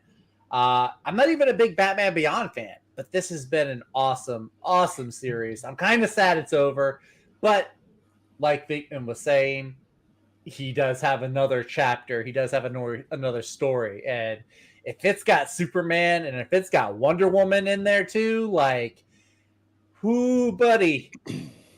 I like Murphyverse with the Bat family and like no superpowers. I like it, but man, I want to see what Murphy does with Superman. It just feels like this is like a separate this universe. It feels like he's never had the Trinity get together yet. Yeah. Well, so it's weird. So like this is more like what Zack Snyder was trying to do with Batman, where Bruce Wayne is like an older, more seasoned hero. So, like, is his Superman going to be an older hero, or is he going to be like this new young guy on the scene? And it kind of feels like that, because if Wonder Woman's like undercover as like Agent Prince and not really going around as Wonder Woman, I feel like it could be a really interesting setup. If we get a Sean Gordon Murphy Justice League book down the road because of this, like, take my mother loving money. Like I said, I would settle for that, because I mean I love the settle. Wait, you would settle? No, no. You The reason why, because we I've dreamed for that. no, the reason I'd say settle, because I still want the Jerkins Batman Beyond Justice League we're gonna get, and then it was canceled. Yeah. Well, I'm just talking about just like the normal, like if he brings in like a Barry or Wally West. But dude, it would be dope, because a guy who actually is proven that he actually understands what fans like, and just man, it just is. When I first read this, like I was like, oh no, Batman Beyond, he's gonna change it. I don't like the way it's going. I don't like how they're introducing Terry. But then as the book went on, like it just like it made sense. I was like, oh, this is your idea. Oh, I never thought about this way. It's a lot of fun. It is a blast. I like all the different side characters. Like I love what he did with Joker, and y'all know I have Joker fatigue to like the 10th degree. But Jack Napier in this is like a breath of fresh air. It's really refreshing. Here's probably the best part of the series. There's no Tim. I'm okay with that. There's no spoiler. I like these new Robins, though. I like the new Robin. There's no Cassandra Cain.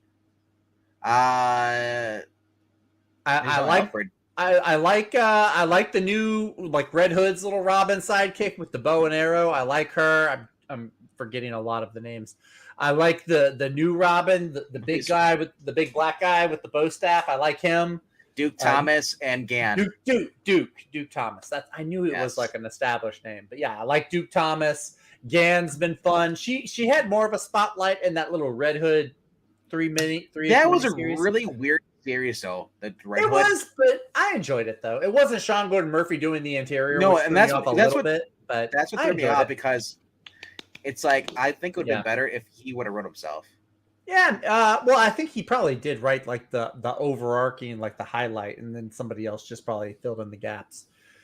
But yeah, this has just been dynamite. Check it out. If you like Batman, you owe it to yourself to be reading Sean Gordon Murphy's White Knight, any of his White Knight books. Like I said, we get Ace the Bat Hound.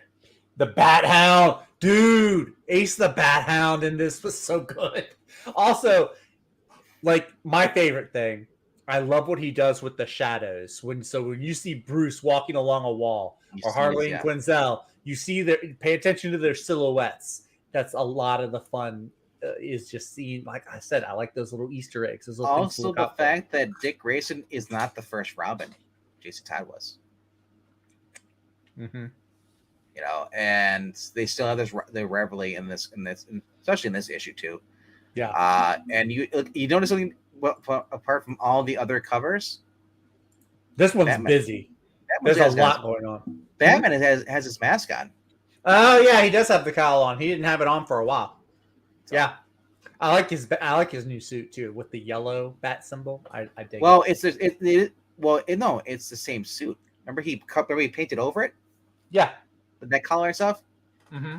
It's still the same suit. It's just like they put a collar, they put the mask on him, and he has it cleared off. You actually see that thing.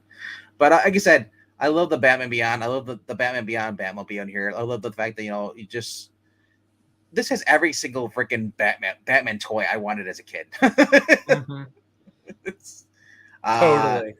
The use McFarlane. When are we getting the Sean Gordon Murphy Batman figures? Well, they already do. They have for the Batman Beyond stuff, but they don't have the Batmobile, the flying Batmobile stuff. Yeah, but I don't know. Like I said, when I see him properly using like the Batmobile and have it transforming and stuff, it's just like, why were these not toy options back in the day? We had the one boat from Batman Forever. I think it was where the boat turned into like a land vehicle. Yeah, but. Like I said, it is fun. Going to Ash's pick all the way up there 30 minutes ago, probably. Literally 30 minutes. 20, from 9:28. he has Ronin 2, Ronin Book 2, number 2, Face Fuchsia White Eyes. I've never heard of that version. Well, that's just the emoji. I know. It's just, I'm like, he's getting the extra cut with the Face Fuchsia White Eyes. Of course, Frank Miller would be his number 1 over Batman, though. And I guess so. I guess he's got to go with the OG. Well, it's Ash. I would expect him to pick Frank It's Miller over Ash. just about everybody. We just know him. Unless James Cameron wrote a comic, then I'm curious who he would pick. If he would pick James Cameron or Frank Miller. All right. Nice. All right. So we'll quickly jump into trades here because we got some stuff we're going to be doing after this. We're going to talk about some planetary over in Ash's Discord afterwards. See Ash in the chat right now if you want to jump on and talk with us. I forgot that was tonight. Well, that's good to know. It's I thought it was Thursday. Skip's learning all kinds of stuff. I read it. I read it when I thought that it was going to be like around the 2-week marker. Really was a 3-week marker. So it's all right. I'll remember enough of it. Right. It's kind of how I usually assume that it's like on Thursday for whatever reason. I don't know why, but everything has to be Tuesdays now. That's okay. And I'll go through some hardcovers here. Now, zoom in here. Ready? Yeah. So we got Daredevil and Elektra. Figure that out. The Red Fist saga. By Zdarsky. Back when she was Elektra, but she's still Daredevil in the costume on the cover. Really weird. Amazing Spider Crab. You got that. Edge of Spider Crab. You got some Wonder Woman. Then we got some Captain America Sentinel of Liberty versus some Lava. Batman Beyond was actually at Neil Year was actually pretty good. I enjoyed it. It takes place after Bruce Wayne is dead in the Batman Beyond universe, where Terry has to go against a new enemy using old school tech like Bruce. Then we have The Dark Knight Detective Volume 7 by Louise Simonson, Pete Milligan, Alan Grant. You know what? That's actually kind of cool. I'll have to look at that. Then there's a Hellfire Gala Immortal. Some Planet Hulk omnibus. We got Astro City Metro book number 3. Never even heard of that before. It's Kurt Busiek on there. Iron Man by Cantwell. Yay. I hope he drops her. Am I still here? Okay, Zach's is really quiet. That's why no one's talking. So it's like, did I freeze? Oh. We got here Sandman, book 5, Alice Ever After. We got Adventure Zone. We got some Doctor Strange Epic Collection Nightmare on Bleecker Street for $44. King of the Seven Seas, 80 Years of Aquaman, the deluxe hardcover edition. So, all right. Ooh, we got the Nick Spencer Captain America. Yay. Remember Knights Make the World Go Away. Trade book. What the heck is that? And then we got a Daredevil Epic Collection, The Man Without Fear. Right, this is number, it doesn't say what number it is, but it looks like Stan Lee and Wally Wood. Yeah, that Marvel Knights Make the World Go Away. That's when Marvel revisited or brought back the Marvel Knights imprint for a little bit. Oh, I thought that's when Breen said make it go away in 2012, and it just. Well, as with most of the times where Marvel will revisit something that sold really good in the past, yeah, you do want to make it go away. Genesville. This was a good series. This was Peter David. This ties into back then. Fun series, man. This is a 5-issue series. Check it out. $16 just for the trade. That's not bad. That alone for that price is worth it. And then if you go on in stock trades, cheaper. Scurry by Max Smith at Skybound. There you go. Two Mice. Scurry! It's like this. It's like the Secret of the Nymph, isn't it? Confabulation, anecdotal autobiography of Dave Gibbons. That's kind of cool. Through Dark Horse. We got Parasite. I guess that's what the TV series would be. No, that's something else. We're getting to some manga here. Iron Man, Marvel Masterworks, and Invisible Iron Man number 16. I'm cool with that. Shout out to A Dark Interlude. That's another writer that's in the crew that Rom V is in. Rom V, Dan Waters, Alex Packnadell, and this dude's name is something O'Sullivan.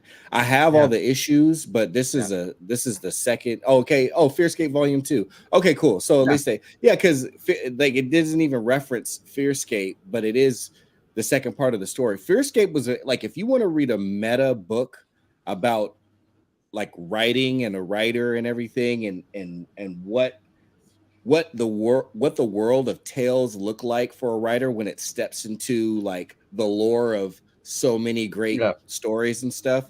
Fearscape is a really cool book.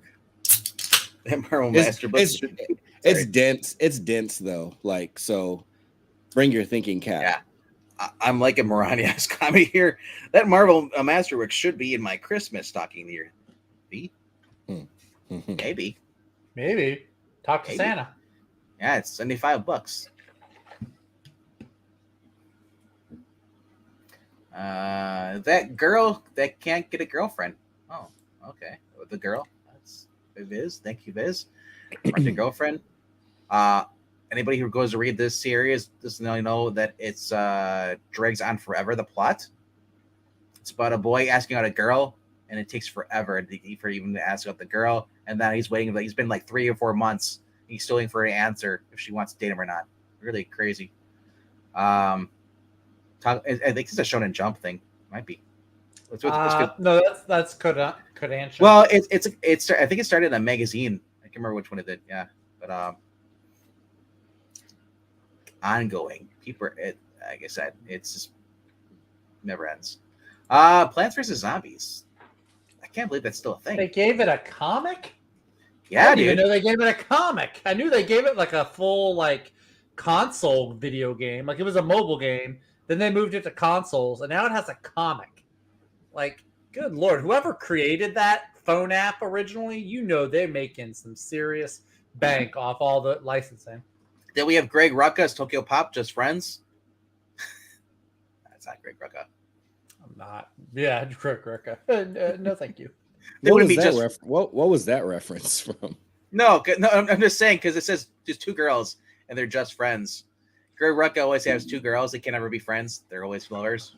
Yeah, that's true. Gotcha. He does do that. Always a lot of. There's always. This is Hatchet or Hachette.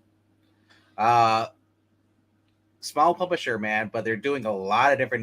They're doing DC, a lot of DC prints, reprints, collections. I imagine they have a website. They must have an Discord there, and you can just order all the stuff. It's kind of cool. Some of the collections they have. And Eric Creek, The Exile, and Phantom's still going, bro. Complete newspaper dailies. Volume 26. Wow. Right on. Yeah. And we're getting into some manga. Disney Strange World has a graphic novel. No. Yeah, I saw that. Why? They're trying to make some money off of it. I know the movie didn't do very well for them. Did you notice it says Disney Comics? But Darkwing Duck isn't Disney Comics. Well, they licensed Darkwing Duck. They licensed him out to Dynamite. That's why. Yeah. That and Gargoyles. Which is really weird, though. Because I thought Disney Comics was gone. So apparently it's not. Apparently not. Yeah. That's bizarre. And then here's the alternate cover here. So, all right. I mean, their publishing division is gone, but their licensing department, which maintains all of the licensing for their intellectual property, will never go away because that's their vault, right? Like that's what generates them or protects, what generates the money. So if Dynamite comes a knocking and is like, hey, how much is the license for Gargoyles and Dynamite or Gargoyles and Darkwing Duck? Then that's people trying to give them money, so they'll name the price. Yeah. Mm-hmm. All right, so I don't know. The one that I'm looking here the most, I haven't never read before, is Sacrament by Peter Milligan. Never heard Yeah, of it. that's a title that I had circled. So yeah, I'll go and I'll buy it. That I hate to, like, unless it's something that I just can't wait for, or maybe like Brian Edward Hill does another AWA books. For the AWA books, I'm pretty much just gonna be waiting for the trade because they do $9 trade or $10 trades. So I'm just gonna wait. Yeah. Exorcist meets Alien. Yeah, I read some of issue number 1, and I saw the preview pages, and it's good. Peter Milligan has, like, well, I can't call it his second win. He's been in comics for forever, but like he's got like his 4th or 5th win right now. Like he's writing a fair amount of like really potent stuff. I really enjoyed his Aftershock one shot that he did with Piotr Kowalski. I enjoyed a bit of his book that he did over at Boom. It was like about emotions and like alien monsters who like feed off of people being emotional, so people like had to be suppressed or repressed, otherwise they would die. I really loved Pirate Queen that he did over at Bad Idea. Peter Milligan, he's really getting it right now. And I have his old Vertigo series called Enigma, and everybody speaks very highly of it, so I'm like super excited to dig into that. Looking at this, I'm kind of like hyped. Like, is this planet eating man eating planets? The teeth, he's got the cross holding up to it. I didn't get that far into it. I'm like, as ridiculous as it sounds, I know it sounds interesting, but if it's just like vampires in space, I'm kind of going that too. I'm like, I kind of want to check this out now. It's Peter Milligan, bro. Like, he's never mid. Nope. He's either above or below. Yeah. I mean, look at here's the cover for issue 1. There's some kind of cool looking covers. Yeah. Well, upside down person crucified. Now that's kind of crazy. Not a fan of that. Yeah, it's about a priest going into space on the ship, and then like demonic stuff begins to happen. So on one hand, he like, his faith is questioned, and he kind of has to find his faith and utilize it, as a weapon, or let go of it even more and let fear take the wheel, and just get consumed by it all. So that's how Dead Space started. Yeah, possibly. All right, possibly yes. So we're not really much news today. I'm just gonna show off something that they actually shared on as far from the new Joker movie. Hey, look at that! Look at that hardcover! Yeah. Look at that sticker. Look at that. Yeah. Sticker. Look at that sticker, bro. That's just gonna leave the glue mark, and he peels it off. Man, this thing is beat up. Like, it can, and all you do is you just get alcohol. Well, not alcohol. You can get a baby wipe and wipe. Well, baby wipe. Like, yeah, it's not. Well, it's not that, but I had to drink when you read the book. What are you talking about? All right, so this is the they released this still for the trailer. This is Lady Gaga's Harley Quinn meeting Joker for the first time. He's got the paint on, so I don't know. As long as it's not a freaking musical, I'll watch it. If it's a musical, I'm not watching. It's a musical. It's a musical. They said it's a musical. Everybody said it's a musical. Yeah, everybody knows that. Oh man, get some class. You're not watching it. Get some class. Okay, I will not watch a little bit, Venkman. You watch. I hate musicals, and I'm going to watch it. If you've seen a Disney animated movie, I got news for you. You've seen a musical. Wow, that just blew my mind. It's true. There you go. Thank God I haven't watched one of them. No, like I said, not really much coming out for this stuff. I'm trying. And Cocaine Bear is gonna get a video game. Cocaine Bear. What? Yo. Yep. All Video right, tie-in. that's gonna be like the Wolverine movie video game tie-in. That was really crazy, but really violent and really fun. Now, I'm totally gonna get get it. it back. It's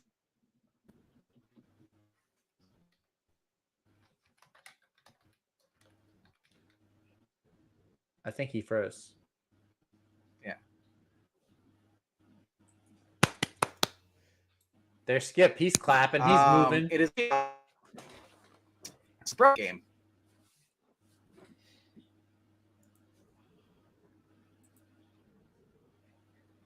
Oh, okay, now he's moving. Okay, Binkman's back. All right. It is a 18. Yeah. No, it's the thing. It's the browser. But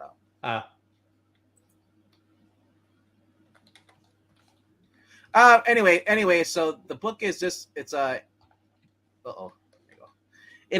It's 8-bit as I read on the thing, it's an 8-bit browser game, honestly, I would be awesome if it actually was a survival console game. That's what I want. I hope this franchise for Cocaine Bear, it's my pick for the move of the year when it comes out. Because anything else, I just want cocaine. I want the next one to be like Cocaine Shark. Just everything. The director does want or is interested in making a Cocaine Shark movie, because there was like that news headline last week off of the coast of Australia, like so many different tons of cocaine got dumped in the ocean, and people were instantly like, Cocaine Shark. Which, okay, but let's be a little bit more original here, guys. Cocaine Orca. There's a million shark movies. There's not enough orca he's movies. a killer shark now. Cocaine Orca, because orcas kill sharks. So right. Anyway, that's just my little all right. So marine biology bit there. That's it for geeky news. It really wasn't much at all. Just that Ant-Man 3. They I guess they're projecting it. It's not going to be that great. I guess well, Rotten Tomatoes. That's what the critics are saying. Critics saying Rotten Tomatoes are giving it's the second lowest scored basically MCU movie, which I do not believe that, because there's so many bad movies that come out in Marvel. Well, even if it is, if critics don't like it, I usually find something to enjoy with it. And on the other hand, if critics like something, I tend to not like it. So if critics really love Wakanda Forever or Eternals, me, it's like, not so much. So I don't know. I still can't believe they did this as a Wakanda Forever, because that's what everybody does in their coffin. It's just so funny. They did the X. It's basically the X-Men symbol. You notice that? Wakanda Forever. Yeah, they make a joke. They make a joke about that in Deadpool too. Yeah, where he tries to use it for X-Force. Yeah. Yeah, baby shark do. It's Cocaine Shark do. All right. So that is it for this week. There is some reviews tomorrow. There's a Bad Batch with Puppet Team. I didn't say I hated it. I haven't even seen it yet. I need to watch it. It's on Disney Plus. I'll watch it. But I didn't say I hate Wakanda Forever. I just said this is X-Force. They should make Wakanda Forever should have been a musical. Zach would enjoy it. I like musicals. I like certain ones. We call it Stomp 2. Anyway, tomorrow there is 3 streams tomorrow. 3 reviews actually. We got the puppets doing their own reviews. We get there along with they have the Flash with Batwoman coming back tomorrow. Which one is the team up? Is it Ruby Rose or is it the other one? Yes, it is Ron Wilder coming back, baby. Teaming up with Iris. I actually watched it if it was Ruby. Also, they introduced for those who Flash. They introduced Death Racer or Red Death. He's involved. They're going with Blackest Night still, which is really weird. So we also have, I guess, goodbye, Skip. Bye, Skip. We'll see you in a little bit, maybe. Yeah. So the other one we have coming on tomorrow is Kung Fu, Winchesters, and Bad Batch. And then Thursday night, come back here 8:00 again, 8:00 Central, 9:00 Eastern, wherever you're from. Best of the week. Then Friday is don't know if there's going to be a retrospective or not. We haven't really talked about it yet. But Yeah. if there is something that people want us to read that we can read within the next couple of days, Yeah, give there's us like an suggestions, or, issue. or actually give your suggestions for next week. Yeah. That being said. That would work. But comment yeah. when this is done and you got an issue or two you want us to retrospect on, leave it in the comments. All right. Because YouTube does love those comment algorithms. All right. And also, if you like this content and you actually want to support us, there is a Ko-Fi link down there. You can go to puppeteen.com. It pays for all the bills, pays for the StreamYard, pays for the ratings. It pays Zach to be on screen less. And you don't get to see Pixel Singers. So, and you can also click like, subscribe, all that good stuff. Share it out. We'll see ya when we see ya. See you guys later. Not if I see you first.